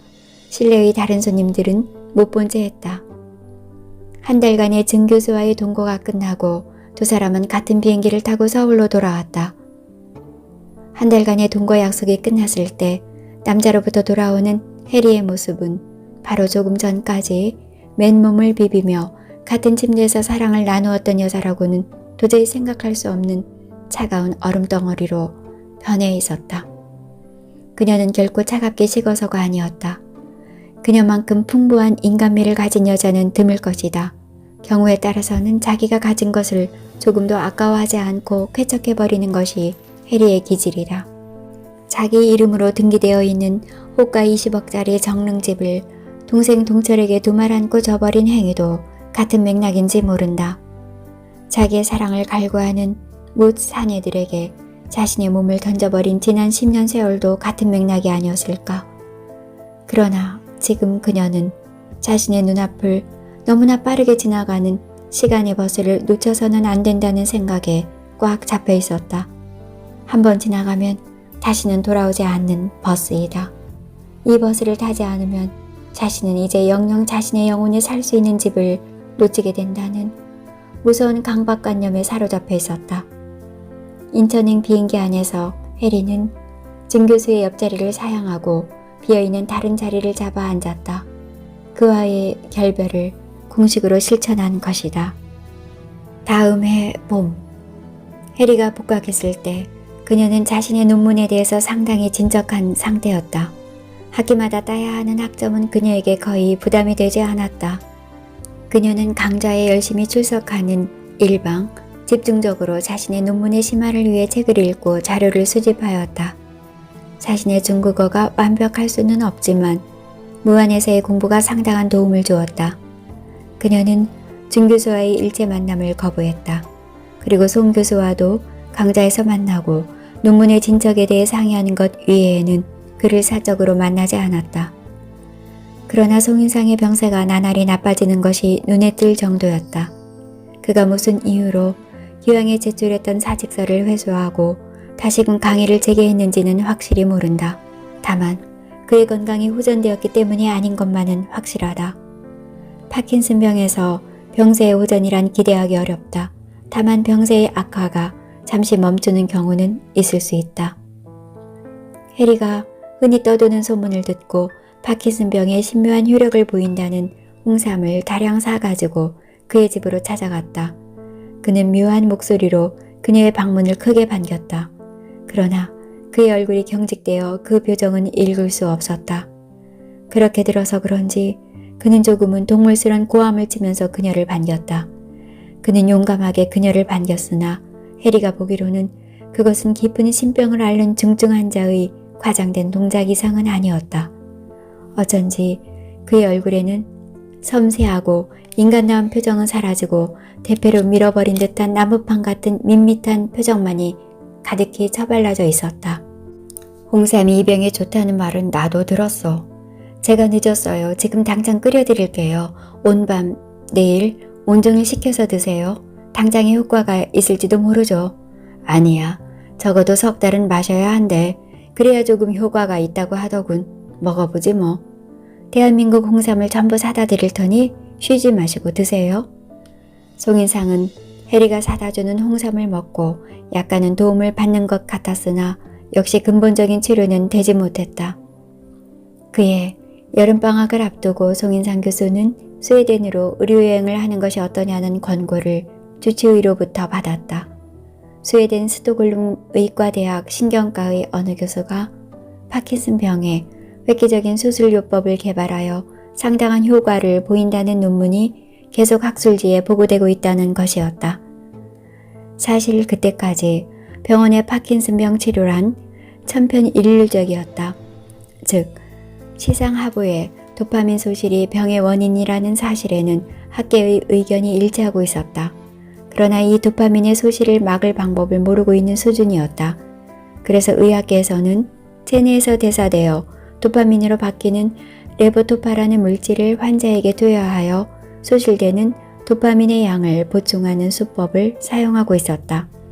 이 의료 방법이 거의 유일한 치료법이었다. 파킨슨병의 수술요법이라니 처음 듣는 소리입니다. 이때까지는 그런 요법이 없었지요. 하지만 스웨덴이 뇌신경과 의사가 개발해서 시술하고 있는데 아주 좋은 효과를 보이고 있나 봐요.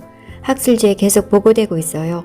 미국의 억만장자가 몸이 굳어 거의 보행이 어려웠는데 2차례에 걸친 이 의사의 시술을 받고 거의 완치되었다는 논문이 실렸어요. 학술지이니 황당한 이야기는 절대 게재되지 않습니다. 수술비가 대단하지 않을까요? 전혀 보험 혜택을 볼 수 없기 때문에 대단한 금액입니다. 대략 얼마 정도 하는데요? 바로 그 미국 억만장자의 경우 대략 2-30만 달러가 들어갔나 봐요. 2-30만 달러라면 우리나라 돈으로 2-3억 원이 아닙니까? 수술 한 번으로 그 돈이라면 과연 세기는 세군요. 새해 학점 마지막 학기가 되었다. 송인상 교수의 병세는 눈에 띄게 나빠졌다. 그는 쿵쾅거리는 식으로 걸음을 걸었고 흔들리는 몸의 안정을 위해 한껏 앞으로 구부리고 걸었다. 가만히 있을 때는 손과 발을 떨었고 가끔 가다가는 손가락, 발가락도 떨었다. 하물며 혓바닥도 떨어댔다. 가끔 침을 흘리기도 하고 다한증 환자처럼 땀을 그렇게 많이 흘리기도 했다. 그러나 손 교수는 결코 병마에 굴복하지 않는 초인간적인 모습을 보여주었다. 특히 그는 증세가 나타나면 역시 스웨덴제 레보토파를 복용하여 증세를 가라앉혔다. 이번 학기에 제가 학점이 끝이 나니 그럼 스웨덴으로 시상하부 수술을 받으러 가시죠. 해리는 지나가는 말투로 간단히 한마디 던졌으나 그녀로서는 심사숙고한 말이었다. 자개 오칠 장인인지 커피 바리스타인지 이삿짐 사장인지 불확실하지만 그녀는 그들 중 한 사람으로부터 받은 약 8억 원의 돈이 있었다. 받았다기보다 그냥 통장으로 송금된 채로 잊혀져 있는 돈이었다. 꿈같은 얘기야. 아파트를 팔지 않고서는 그런 치료비를 장만할 방법이 없어. 아파트 팔아버리면 당장 어디 가서 먹고 잘 수 있나? 교수님, 제가 수술비를 마련할 수 있을 것 같아요. 허락해 주시면 아파트를 팔지 않고 대갚을 필요도 없이 수술비를 마련할 수 있어요. 선생님의 결심만 남았어요. 무슨 방법인가? 믿어지지 않네. 내가 더 살아야 하고 더 학교에 남아야 하는 이유는 자네 논문을 위해서야. 자네를 연구실의 주인공으로 만드는 것이 내 여생의 유일한 목적일세. 선생님. 돌아온 자네는 오직 공부에만 집중하느라 정신이 없었고 나는 몸이 이러니 강의 준비하고 몸 돌보느라 서로가 서로를 돌볼 여유가 없었어. 우리는 우리의 감정을 회복하지 못했지만 아련한 추억은 안개처럼 간직하고 있네. 연구실. 그것이 왜 빛나는 공간인가? 많은 봉급을 주는 것도 아니고 절대적으로 사회적인 존경이 있는 것도 아니야. 다만 거기에는 절대 자유와 학문 창조의 가능성이 있기 때문이야. 그것은 논문이라는 이름의 인간 지적 작업을 통한 창조의 공간이지. 내가 죽기 전에 이 공간의 가치를 제대로 깨닫고 돌아온 자네에게 어떻게든 이 공간을 만들어주고 싶은 거야. 이 굳은 진흙처럼 딱딱해진 내 육신을 견디는 이유가 바로 이것 때문일세. 해리는 손 교수가 약간은 어눌해진 입으로 열변을 토하는 것에 놀라지 않을 수 없었다. 어렴풋이 느끼고 있던 사실을 그는 자신의 열변으로 확인시켜 준 것이다. 내 몸이 더 굳어지기 전에, 나의 몸통이 더 앞으로 쏠리기 전에 내 꿈이 이루어질 수 있을까? 그러니 스웨덴으로 수술 여행을 가자는 것이잖아요. 제가 모시겠습니다. 제가 모든 경비를 마련하겠습니다. 자네가 무슨 그런 말도 안 되는 소리를. 선생님, 저를 그렇게 나약하고 힘없는 사람으로만 보지 마세요. 물론 그런 사람이기는 합니다. 그러나 저는 인간으로서 그리고 여자로서 째째한 것을 정말 싫어합니다. 제가 가진 것을 남에게 주어야 할 때는 사정없이 과감하게 줘버리는 것이 저의 타고난 성격입니다. 돈도 마찬가지고 사랑도 마찬가지입니다. 흐릿하던 시야가 밝아지는 듯 하구만. 저도 제 자신 그런 여자인지 잘 몰랐어요. 하지만 저는 선생님과 헤어지고 나서 거칠고 역동적인 인생 역정을 걸었습니다. 구체적인 이야기는 할 필요가 없지만요. 그 과정에서 저는 저의 성격을 스스로 파악하기 시작했습니다. 저는 정말 죽으면 죽었지 치사하게 사는 것을 가장 싫어합니다. 저는 정말 이 순간 선생님께서 굳어져가는 몸을 하시고서 이 못난 자를 위해 다시 연구실로 나오시는 것을 보고서 저의 모든 것을 바치기로 결심했습니다. 송인상 교수는 긴 신음을 토했다. 자네는 이 세상의 어떤 사나이도 사로잡을 수 있는 특징적인 미모와 착하고 특이한 자기희생적인 성품을 가지고 있어. 내가 내 연구실에 나 자신을 감시기 위한 CCTV를 설치하고 실수하는 나를 징벌하기 위해 도끼를 갖추어 놓고도 나 자신을 제어하지 못하고 자네의 손을 잡고 말았어. 자네가 다시 나타났을 때 나는 벌써 결심하였어. 자네를 연구실의 진정한 주인공으로 만들어 보겠다고. 선생님, 내일 제가 당장 수속을 하겠습니다. 허락해 주신 것으로 알겠습니다. 자네가 무슨 돈이 있어서. 확실히 기억나지는 않지만 살다가 그냥 생긴 것입니다. 도둑질한 것이 아니에요. 돈은 돌고 도는 것이에요. 가만히 가지고 있으면 돈이 아니에요. 쓸 때가 생겼잖아요. 인생은 돈을 써야만 나름대로의 아름다운 조각을 알 수 있다고 생각해요. 돈을 쓴다는 행위 자체가 새로운 인생을 조각한다는 뜻이 아닐까요? 자네가 몸만 하는 사이에 많이도 인간적으로 성장했구먼. 사람이 다 되었어. 해리는 학회지에 난 그 뇌신경 전문 의사의 주소를 알아내 그와 이메일을 주고받았고 서울 모대학 의과대학 신경과의 진단서를 속달로 붙였다. 그래서 결국 그 논문 의사의 수술 허락을 받아내는데 성공하였다. 어차피 상태는 심각해져 있었다. 지푸라기라도 잡는 심정으로 그 이집도의 희망을 거는 수밖에 없었다. 겨울방학이 시작되자마자 해리는 송 교수를 데리고 파리행 비행기에 올랐다.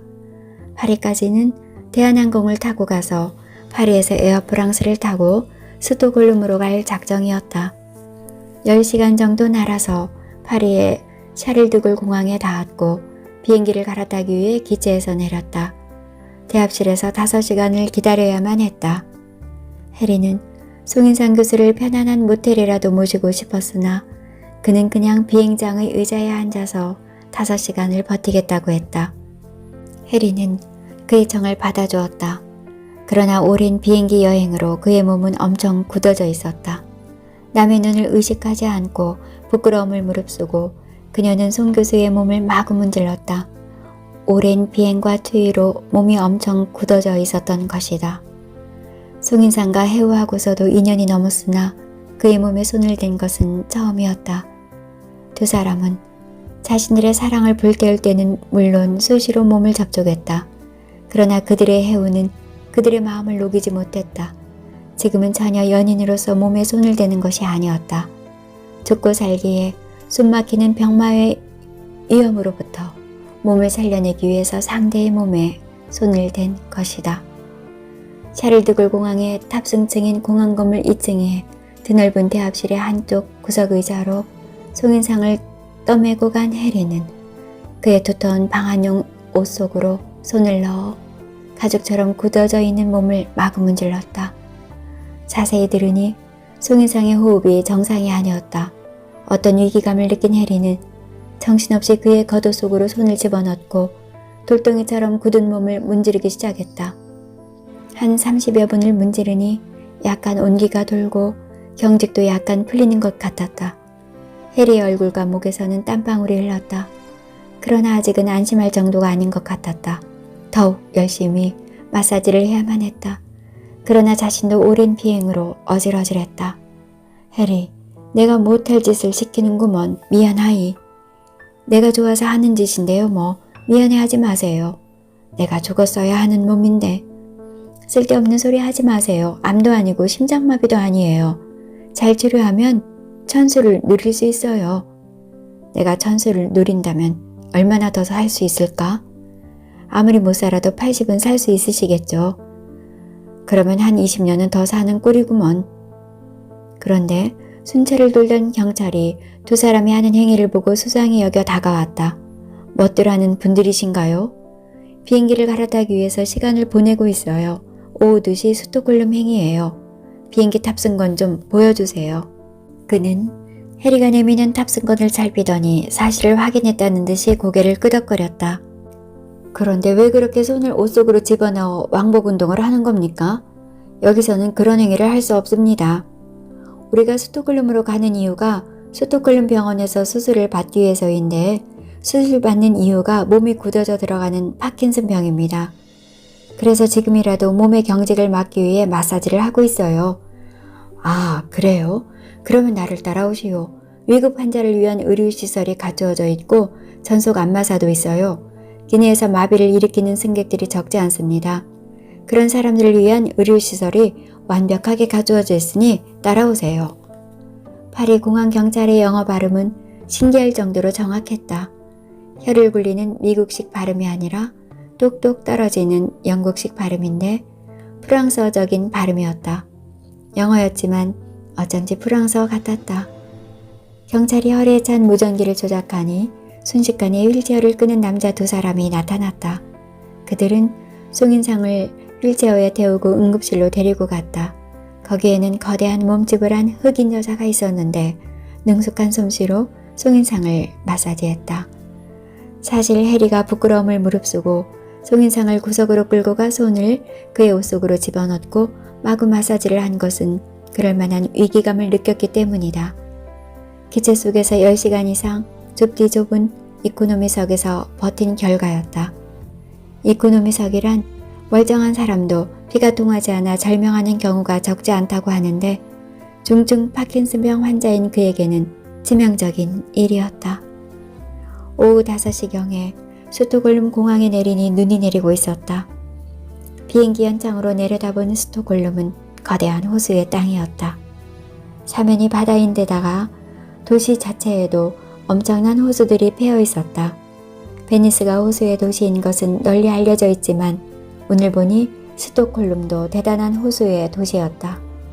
어쩐지 도시가 동화 속의 나라처럼 건물들이 알록달록하고 규모도 장난감처럼 조그마하다. 그리고 창문도 자그마했다. 미국식 거대한 마천루에 눈이 익어 있는 해리는 자신이 정말 북구의 늪나라에 여행 온 느낌을 받았다. 그리 큰 도시가 아닌 듯이 느껴졌다. 100만이 채 안 되는 인구라고 했다. 공항에 내리자마자 해리는 스톡홀름 병원의 담당 의사에게로 전화를 했다. 그는 지금 당장 공항에 대기 중인 구급차를 타고 병원으로 와줄 것을 요구했다.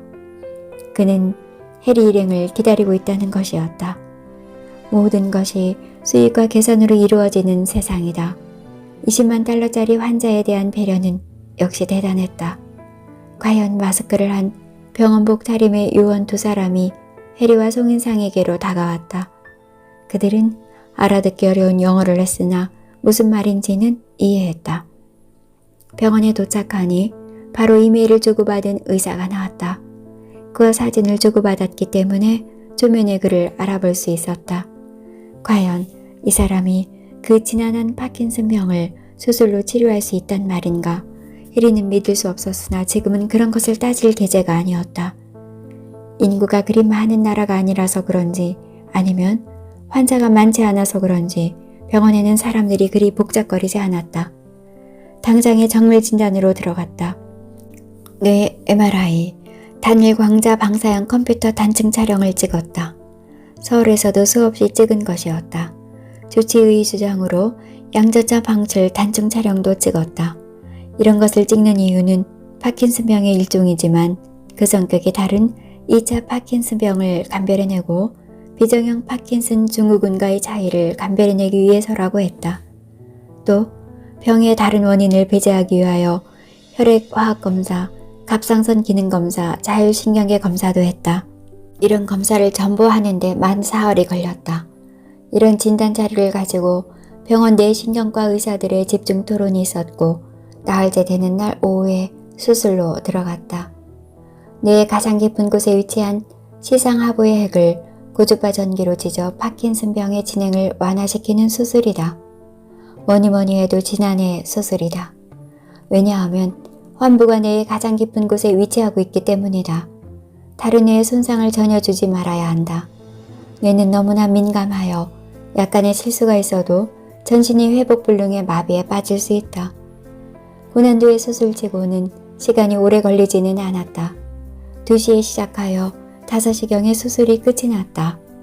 수면제 주사를 맞고 송인상은 깊은 잠으로 떨어진 채로 입원하였다. 그가 잠에서 깨어나는 순간 수술의 성공 여부가 판명될 것이다. 수술이 잘 되었다 하더라도 옆에 다른 뇌나 신경을 건드렸다면 잘된 수술도 숲으로 돌아가고 더 큰 재앙을 부를 수도 있다. 수술이 전국을 찔렀다면 환자는 어떤 형태로든 병마를 이길 수 있는 단초를 잡을 것이다. 그에게는 지금 깊은 잠이 필요했다. 해리는 피곤에 밀려 쓰러질 지경이었다. 그녀는 미리 예약해둔 호텔에 투숙했다. 호텔은 영미식으로 규모를 자랑하는 대형은 아니었으나 아담하고 아름답고 고풍스러운 모양을 하고 있었고 발티케를 내려다보는 약간 높은 언덕에 자리 잡고 있었다. 깊은 잠에서 깨어보니 시간이 겨우 밤 10시였다. 스웨덴에 도착하자마자 시계의 침을 스웨덴 시간에 맞춰 놓았다. 밤 10시가 되었는데도 창문 너머 발티케의 수면에는 태양광선이 반사되고 있었고 주변이 아직도 짙은 황혼 속에 불타고 있었다. 북구의 겨울이 보여주는 진면목이 이런 것이로구나 하는 탄성이 일었다. 만산홍엽으로 불타는 산사의 맑은 공간처럼 낯선 북구의 하늘을 가득 채우고 있는 짙은 황혼 속에 수변도시 스톡홀름이 잠들어 있었다. 얼른 옷을 주워 입고 병원으로 달려갔다. 송인상은 의식을 회복하여 눈을 껌뻑거리고 있었다. 좀 어떠세요? 수술은 잘 끝났다고 하던데. 금방 효과가 드러나는 수술은 아니잖아. 좀 더 경과를 봐야지. 멀리 날아와서 어렵게 이루어진 수술인데요. 도파민의 소실이 이루어지는 시상하부를 전기 충격을 가해 기능을 회복하게 되었다고 하는데 어디 두고 봐야지. 정말 그들의 논문대로 된다면 노벨 의학상감이요. 그나저나 해리에게 너무 신세를 져서 마음이 무척이나 무겁구먼. 여느 수술처럼 수술 후에 금방 효과가 나타나지 않는다는 데서 이 병의 본질이 있는 것 같아요. 의사의 이야기로는 사실 지금까지 병의 원인도 확실히 모르고 있다고 하던데요. 시상하부의 도파민 소실이 원인일 것이라고 추측하는 데 그치고 있대요. 며칠 더 기다려보아야 미미한 효과가 나타날 것이라고 했어요. 레보토파를 투입하면 소실되는 도파민의 양이 감소한다고 하지만 레보토파가 뇌의 심부에 도착하기 전에 그것을 파괴시켜버리는 효소가 있다고 하대요. 그것을 억제하는 효소가 개발되어 효과를 보고 있다고 하는데 수술의 효과와 시너지 효과를 기대하고 있다고 했어요. 하느님이 도우셔서 내가 정년 때까지 강의를 할 수 있도록 해주시기를 빕니다. 송인상은 전장을 쳐다보면서 천천히 한마디씩 뱉었다. 일주일가량 더 정양을 하면서 주치의의 체크를 받은 뒤 송인상은 퇴원 허락을 받았다. 그는 퇴원 후 더 지체하지 않고 귀국을 서둘렀다. 일생 처음으로 북구의 부유하고 아름다운 나라 스웨덴에 왔으나 더 돌아볼 마음의 여유가 없었다. 아직까지 몸의 상태가 더 나아진 것 같은 느낌은 없었다. 아직까지 몸이 조금 덜 당기고 허리가 좀 더 부드럽게 펴지는 것 같은 느낌은 왔다. 해리와 송인상은 서울을 떠난 지 한 달 만에 귀국하였다. 두 사람 다 겨울방학이지만 다음 학기의 강의 준비와 논문의 진척을 위해 부지런히 등교하였다. 해리는 송 교수의 연구실 사용을 허락받았으나 행동으로 옮기지는 않았다. 자기들 두 사람이 송 교수의 몸 수술을 위해 스웨덴까지 갔다 온 사실을 학내 사람들이 알 턱이 없지만 세상에는 절대 비밀이란 없는 법이다. 인간과 인간 간의 비밀은 인간의 조건이다.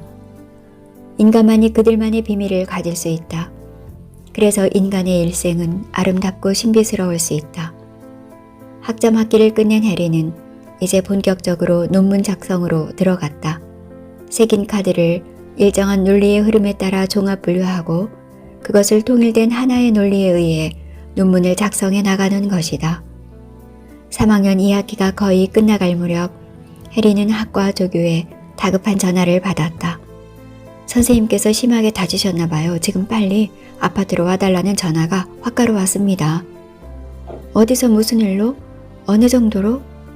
집 아파트 단지에서 내려오시다가 넘어지셨나 봐요. 걸음을 전혀 걷지를 못하시고 머리도 다치셨나 봐요. 핸드폰을 하셨더라고요. 저도 지금 달려가겠습니다. 선생님께서 말을 하실 수 있기 때문에 이 선생님에게 먼저 연락하라는 말씀을 하셨습니다. 알았어요.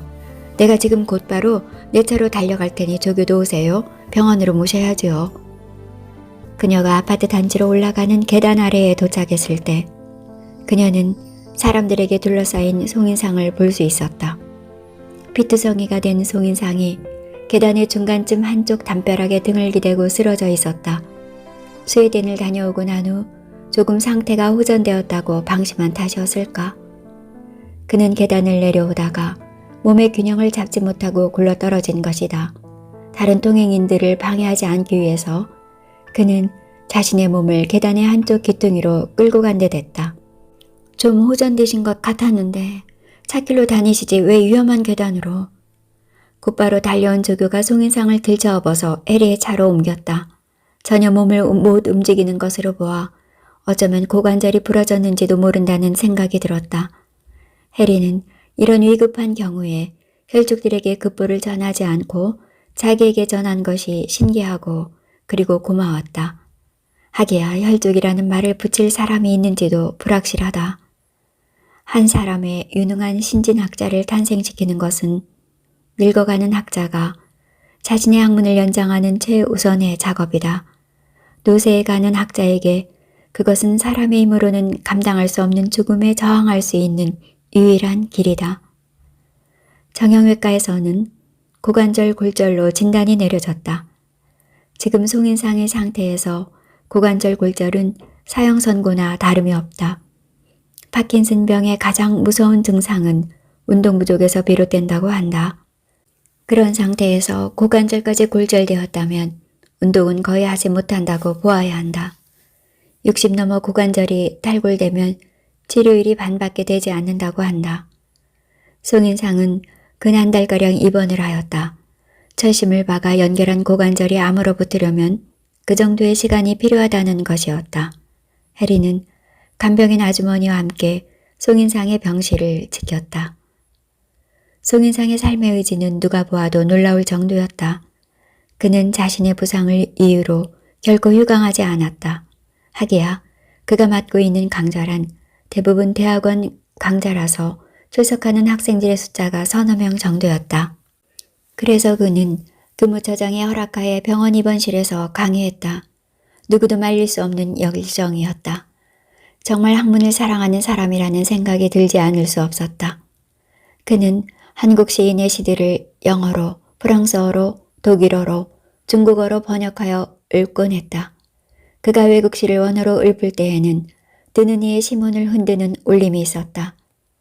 외국어로 외우기 때문에 시의 시적 의미가 금방 이해되지 않는 측면도 있었으나 그 운율을 타고 흐르는 음성의 리듬으로도 충분히 감동을 주었다.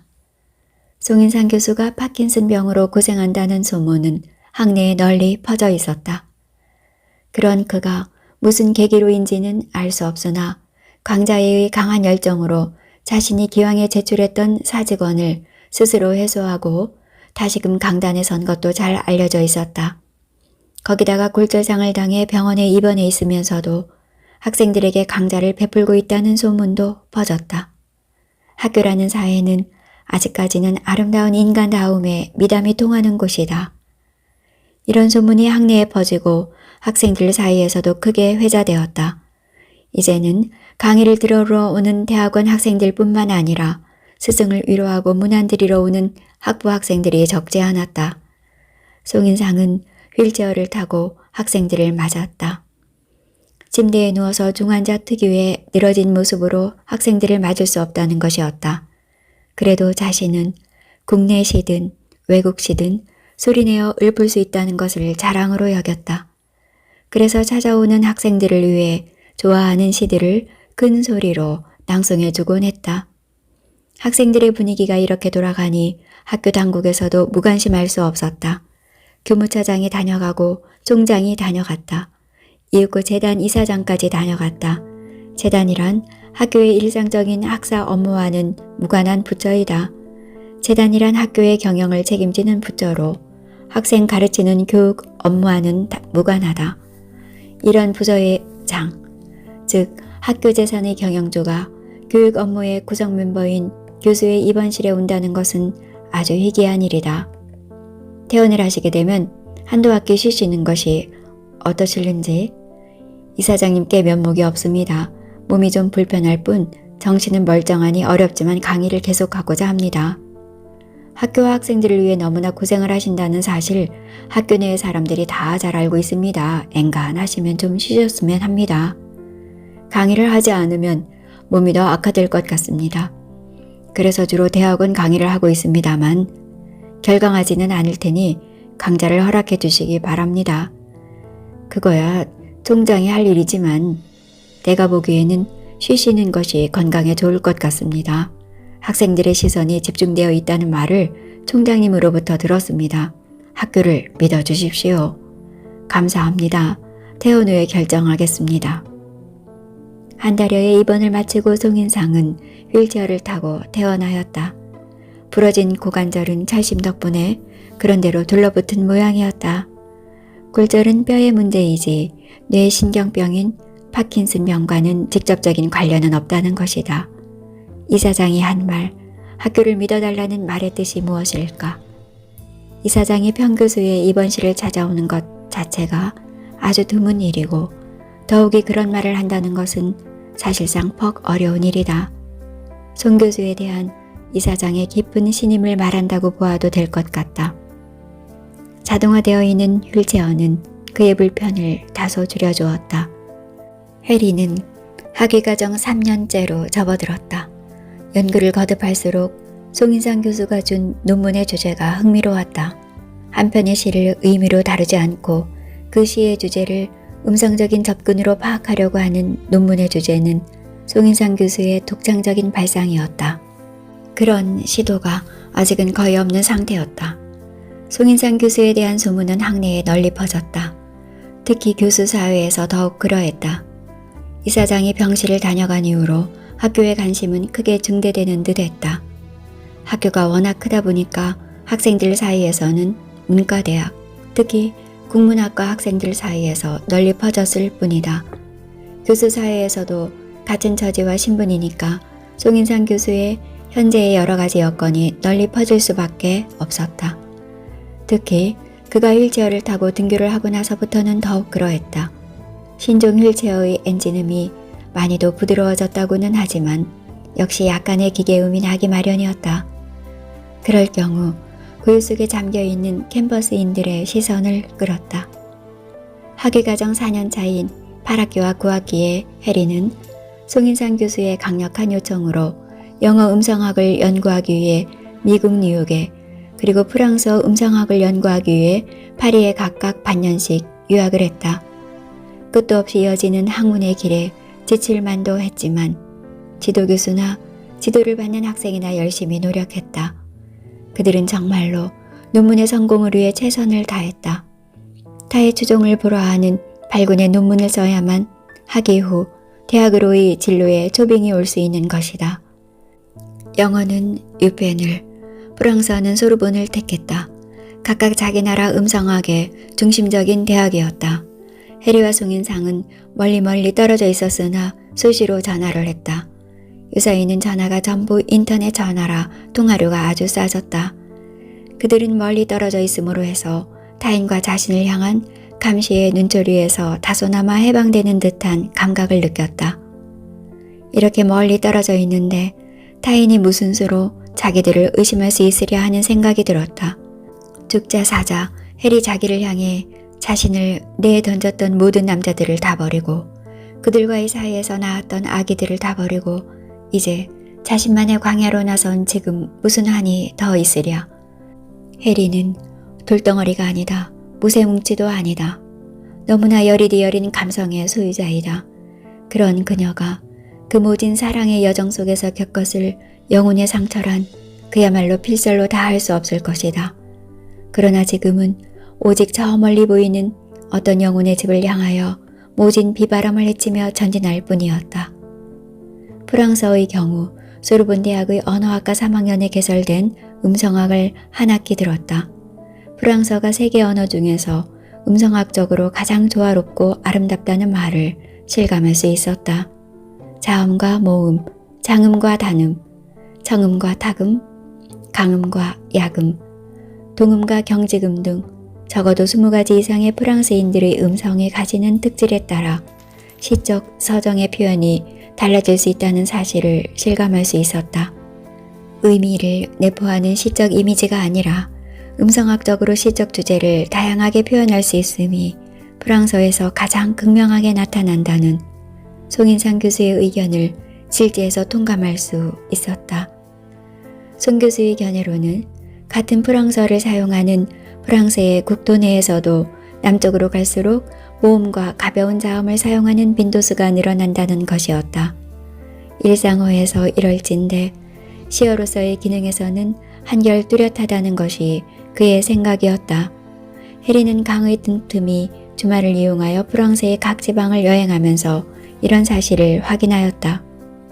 프랑스는 2세 교육을 국가의 가장 중요한 책무로 인식하고 있는 나라이다.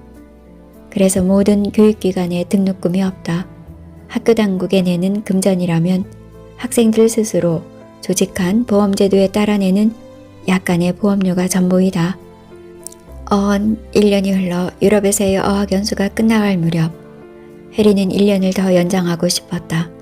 연구를 할수록 재미있고 신기해서 체류기간을 더 연장하고자 했다. 그러나 가끔 걸려오는 송 교수의 전화 발음이 영 말이 아니었다. 인간의 건강 상태는 무엇에서보다도 먼저 목소리에서 나타난다. 자신이 음성을 공부하는 탓인지는 모르지만 이것은 확실한 듯 했다. 음성학자로까지는 가지 않았지만 그녀는 시를 음성학적으로 해석하고자 하는 사람이다. 그러니 자연 음성에 민감할 수밖에 없었다. 그녀는 체류 연장의 욕심을 버리고 서둘러 귀국길에 올랐다. 자신은 송인상과 연애 관계에 있는가를 자문해 보았다. 그녀는 고개를 좌우로 저었다. 그의 사랑을 갈망하는 어떤 감정도 자신에게는 없었다. 그도 그런지는 확인할 수 없었다. 지금은 다만 그에게서 논문을 위한 좋은 지도를 받고 싶은 마음으로 가득 차 있을 뿐이다. 정 욕심을 부린다면 논문이 통과되고 나서 그의 두 손으로 대학으로 진출하거나 아니면 강의라도 얻는 데 도움을 받고 싶은 마음이었다. 대한민국은 그 어렵다는 대학 교수 뽑는데 일정한 법칙이나 규칙이 없다. 오직 박사학위를 가진 자가 유일한 자격 요건이다.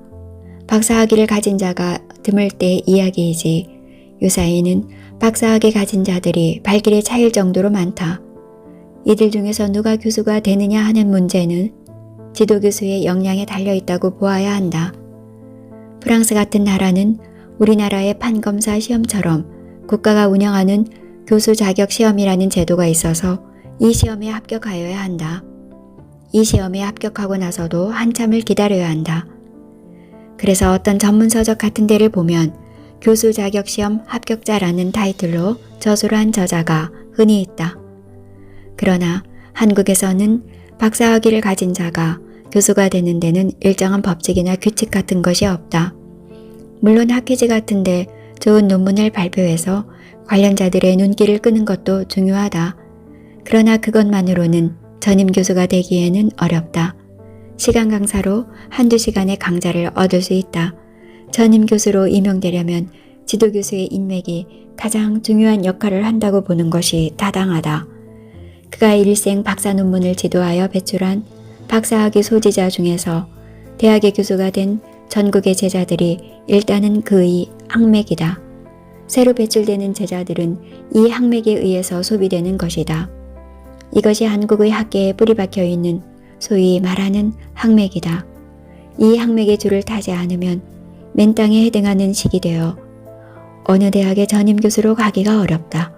물론 사립대학의 경우 오너인 교주가 자기 대학의 자기 혈족을 우선 채용하는 것은 이런 학맥적인 여건이 불필요하다. 인천공항에 내린 해리는 송인상 교수에게 전화를 했다. 예상한 대로 그는 전화를 받지 않았다. 그것은 마치 그녀가 중국의 무한에서 돌아올 때와 상황이 비슷했다. 그러나 그때 그가 전화를 끝내 받지 않았는지는 기억에 확실하지 않았다. 통화에 어려움이 있었던 것은 어렴풋이 기억되었다. 몇 차례 통화를 시도했으나 스마트폰은 역시 먹통이었다. 이제 무엇을 어떻게 해야 할지 생각해 보아야 했다. 홍제동 자신의 비어둔 집으로 가는 도리밖에 없었다. 커피 한 잔을 마시면서 정신을 가다듬은 그녀는 자신의 스마트폰이 울리는 것을 들었다. 조금 전에 선생님에게 전화하셨디요. 이북말투의 여성 목소리였다. 네, 제가 전화를 했습니다. 바로 그 사람입니다. 선생님하고 통화가 안 되나요? 그렇습니다. 지금 주무십니다. 아주 어렵게 잠이 드셨습니다. 깨울 수가 없어서야요. 실례지만 거기가 어딥니까? 여기요. 여기 요양병원이야요. 노원에 있습니다. 1시간 정도 더 주무시고 깨실 것입니다. 다시 전화해 보시라요. 직접 오셔도 됩니다. 누구라고 전할까요? 전화를 끊고 해리는 생각에 잠겼다. 사태가 아주 다르게 변전된 것이었다. 송인상 교수는 결국 자립의 삶을 포기하고 타인의 손에 의지하여 일상을 영위하고 있는 것이다. 요양병원이란 요양원과 병원 사이의 중간쯤에 해당하는 의료주거 시설이다. 나이가 든 사람이나 만성병환에 시달리는 사람들이 주거와 치료를 아울러 해결하는 제도이다. 요양원에서는 입원자를 돌보는 그야말로 아주머니 요양사들이 케어하지만 요양병원에서는 요양사와 더불어 의사가 상주하면서 입원자를 돌본다. 그것은 이를테면 고려장의 현장인 셈이다. 두 기관 공통적으로 병세와 노쇠의 정도가 깊어 자립적인 생활이 불가능한 사람들이 들어와 있다. 입원비가 200만 원에서 300만 원까지 천차만별이다. 그 가격대에 따라서 대우가 다르다고 볼 수 있다.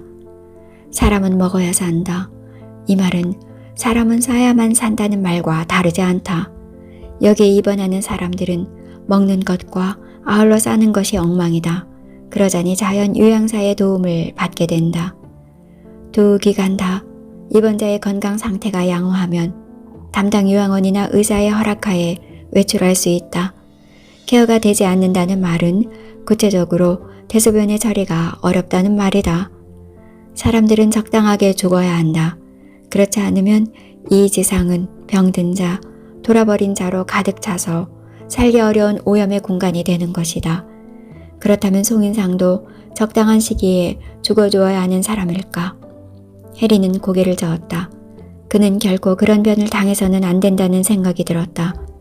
그녀는 다만 자신과 송인상과의 관계를 생각했다. 지금 그는 자기에게 무슨 의미가 있는 것일까? 반대로 자기는 그에게 무슨 의미를 가지는 것일까 생각해 보았다. 그를 향해 불꽃처럼 타올랐던 사랑의 열정은 그의 수많은 남자를 겪으면서 한 줌의 재가 되어 사그라졌다. 그런 류의 어떤 감정도 남아있지 않다. 인간의 감정에는 영속성이 없다.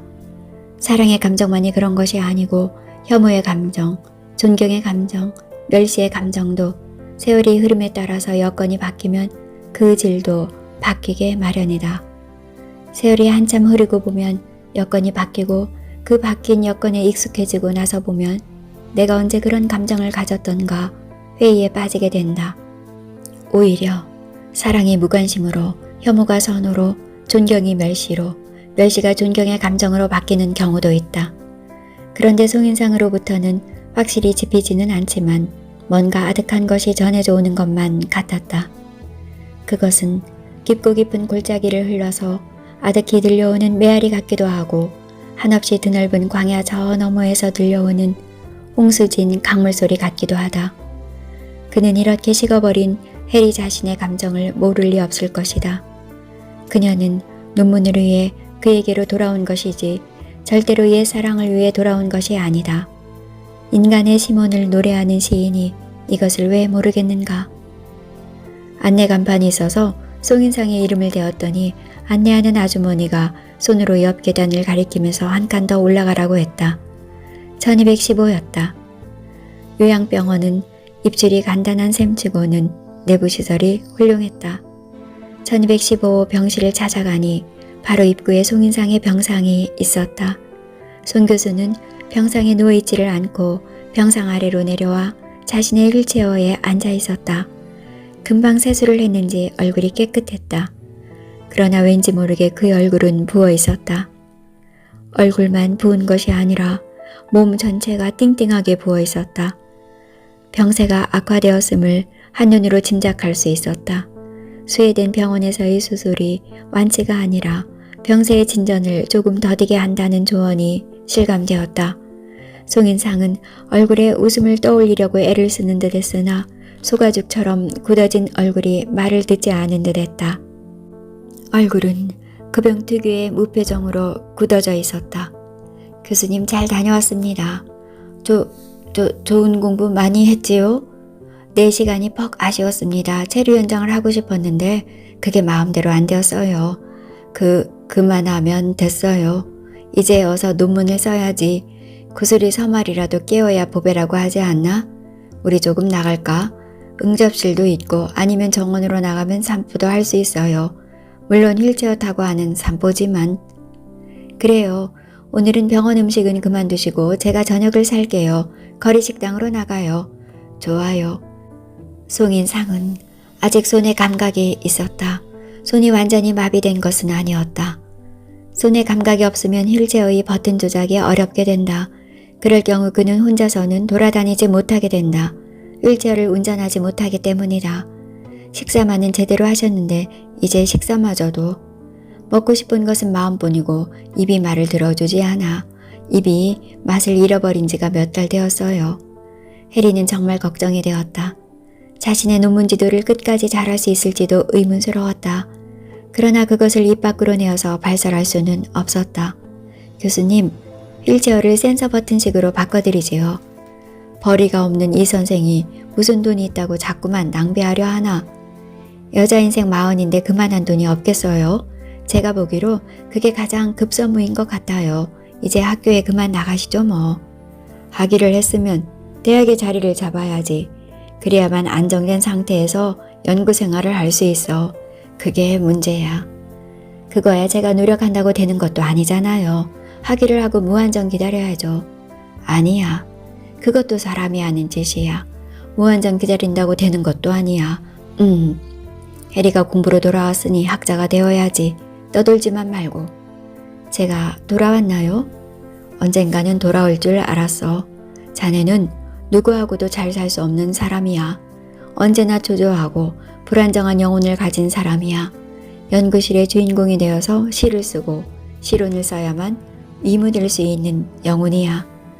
돌아왔지만 돌아오지 않았어요. 알고 있네. 하지만 자네는 내가 죽은 후에 진정으로 나에게 돌아올 거야. 그가 90세까지 살아서 자신이 이루고 싶다는 일이 무엇인지 어렴풋이 윤곽이 떠올랐기 때문이었다. 설마 그렇게까지 그가 생각하고 있으리라고는 믿어지지 않았다. 그러나 지금 이 순간 해리가 느끼는 심정은 거의 틀림이 없는 것 같았다. 그것은 곧바로 해리 자신의 논문을 최고 수준으로 작성하여 통과시키고 해리 자신이 이 나이가 되어서야 스스로 깨달은 그 영혼의 집, 즉 대학 연구실의 주인공이 되도록 이끌어준다는 것이 아닐까. 연애 감정이 회복되지 않은 지금 그의 손을 잡거나 그를 포옹하고 싶은 마음은 추워도 없다. 그러나 그의 지극한 마음이 자신의 영혼 속으로 은근히 파고들었다. 자신도 모르게 정신없이 걸었던 남자를 향한 길은 이제 자유로의 길로 대체되고 있었다. 그가 하도 안쓰러워 그녀는 그의 손을 가만히 잡아주었다. 오래간만에 잡아보는 그의 손이었다. 그러나 그것은 중병을 앓는 환자의 손 이상의 것은 아니었다. 그러나 손을 잡았을 때의 느낌은 어떤 사랑의 감정과는 연결되었지 않았지만 무언가 자기의 영혼 속으로 파고드는 황홀한 느낌을 주었다. 과연 무엇일까? 무엇라고 말로 표현할 수는 없었다. 그러나 그것은 분명 황홀하고 영원한 어떤 막연한 느낌을 주었다. 드디어 해리의 논문이 통과되었다. 5년을 끌었다. 유사히는 인문계의 경우 대학원 박사과정 입학 후 평균적으로 10년을 끄는 것이 보통이다. 미국 학계가 요구하는 논문 작성의 소요기간을 따르는 경향이 있다. 학위 논문의 통과를 학문을 할 수 있는 기반을 다지는 것으로 보지 않고 완숙한 학자로서 학계의 중추적인 역할을 할 수 있을 정도의 수준을 요구하는 것이 미국 학계의 통념이다. 시의 음성학적 특성과 시의 주제 전개의 관련성 연구라는 제목의 500페이지짜리 연구였다. 해리의 노력도 놀라웠지만 주제를 제공한 지도교수의 헌신적인 노력이 큰 역할을 했다는 심사평이었다. 심사가 통과되고 난 후 다음 학기에 해리는 다시금 강좌를 받았다. 석사학위 후 받아서 강의했던 강좌가 폐쇄된 지 10여 년 만에 회복된 것이다. 해리의 강좌가 복원된 후 자연적으로 비슷한 주제의 강좌였던 송인상 교수의 강좌가 폐쇄되었다. 그리고 송인상 교수는 학교의 적극적인 만류에도 불구하고 사직서를 냈다. 하지만 이제 2학기 남은 정년을 휴직으로 지내시다가 정년하시라는 재단 측의 만류로 출강을 하지 않게 되었다. 실제적으로 송인상 교수의 강의를 물려받은 결과가 된 해리는 사실상 학교를 떠난 셈인 그를 찾아뵈올 수가 없었다. 그래서 버튼식 휠체어 대신에 센서식 휠체어를 한 대 사들인 후 여러 달이 흘렀다. 그와 그녀와의 사이에 존재했던 논문 지도라는 과제가 없어진 지금 자주 만나야 할 이유가 없었다. 두서너 달에 한 번 정도 모시고 나와서 저녁 식사라도 같이 하는 것이 고작이었다. 송인상 교수는 날이 갈수록 몸은 조금씩 굳어져 들어오고 몸통이 자꾸만 앞으로 굽어져 갔으며 균형을 잡지 못해 자주 넘어졌다. 넘어지면서 상처를 입어 외과 처치를 받아 머리에 붕대를 감고 있는 날도 있었다. 해리로서는 안타까운 마음을 가눌 수가 없었으나 어찌해볼 도리가 없었다. 해리가 나서는 데는 한계가 있었다. 병마에 서서히 먹혀가는 그를 생각하면 눈물이 나왔다. 그러나 어쩌겠는가. 그를 자주 찾아뵙는 것 외에는 달리 해드릴 것이 없었다. 그러던 어느 날 겨울이었다. 학과의 조교가 다급한 목소리로 전화를 해왔다. 교수님, 급보입니다. 급보라니? 시간 강사에게도 급보가 있나요? 송인상 교수님이 아니, 돌아가셨습니다. 네? 언제? 어디서? 아침에 시신이 발견되었는데 집 거실에서 손목에 핏줄을 끊어 돌아가신 것으로 알려지고 있습니다. 지금은 어디에? 벌써 대학병원 영안실로 모셔졌습니다. 차를 몰아 급히 대학병원으로 달려갔으나 그녀가 볼 수 있는 것은 숨결이 사라진 송인상의 싸늘한 시신이었다. 푸르죽죽한 색깔의 시신이 여기저기 핏줄이 터져서 보기에 너무나 끔찍스러웠다. 혜리는 뜨겁게 흐르는 눈물을 걷잡을 수 없었다. 사람은 정말 죽어서 말한다는 말을 실감할 수 있었다. 혜리는 영안실에서 사흘밤을 지새면서 낯선 혈족들과 함께 조문객들을 맞았다. 제자로서 그의 최후를 마무리하는 수순이었다. 그녀가 알아볼 수 있는 혈족은 아무도 없었다. 노모가 강원도 어디에 살아계시다는 말이 있었으나 너무나 연만하여 기신하시지 못한다고 했다. 총장과 학과의 교수들도 조문을 다녀갔다. 이례적으로 이사장도 다녀갔다. 일상적으로 이사장이 교직원들의 경조사에 직접 참여하는 예는 아주 드물다. 비서실장이 촌지를 전달함으로써 간접적으로 참여할 뿐이다. 이사장은 대학의 같은 가족이지만 어쩐지 한 통속으로 돌아가는 존재가 아니다. 그에게는 초월성이 있다. 그에게 이런 초월성이 없다면 2,000명이 넘는 교직원들의 경조사를 감당하지 못할 것이다. 이번 송인상의 장례식에 그가 나타난 것은 극히 예외이다. 장례를 치르고 난 후 학교에 강의하러 나간 해리에게 조교가 이상한 말을 전해주었다. 고인이 유서를 남겼다는 것이다. 그가 비록 자살했지만 휴직 상태에 있었기 때문에 학교장으로 치러졌다. 유서는 학과장의 손을 통해 총장과 재단 이사장에게 전해졌다. 유서의 내용이 그런 절차를 밟을 것을 요구하고 있기 때문이었다는 것이다. 제가 그것을 프린터로 복사해 놨습니다. 보시겠어요? 선생님과 조금은 관련이 있는 것 같아서 복사를 해놨습니다. 보여드리려고. 내가 봐도 될까요? 봐도 괜찮으면 보여주세요. 여기 검은 부분은 핏자국입니다. 원본은 핏자국으로 붉은 색깔인데 복사를 했기 때문에 검게 나왔네요. 아마도 이 유서를 쓰시다가 손목 핏줄을 자르셨나봐요. 여기 있습니다. 더 살 수 없어서 먼저 갑니다. 마음이 한없이 편안합니다. 먼저 가는 사람이 무슨 할 말이 있겠습니까? 그동안 병고에 시달리는 소생을 끝까지 보살펴 주신 데 대한 감사의 마음을 전합니다. 죽는 자도 할 말이 있다면 믿어주지 않으시겠지요? 소생은 한국시의 실온 연구와 시작을 일생의 업으로 하고 살아왔습니다. 이것을 나름대로 마무리하지 못하고 가는 이 몸이 안쓰럽습니다. 뛰어난 시인 못지않게 시를 해석하는 학자들의 노력도 중요하다고 생각합니다. 우리 모교에서 이런 작업이 계속 이어질 수 있도록 후배 학자들을 양성하시고 임용하시는데 각별히 신경 써주시기를 간절히 부탁드립니다. 먼저 가는 이 몸을 용서해 주시기 바랍니다. 명천에서도 모교의 발전을 기원하겠습니다. 불조 송인상 올림.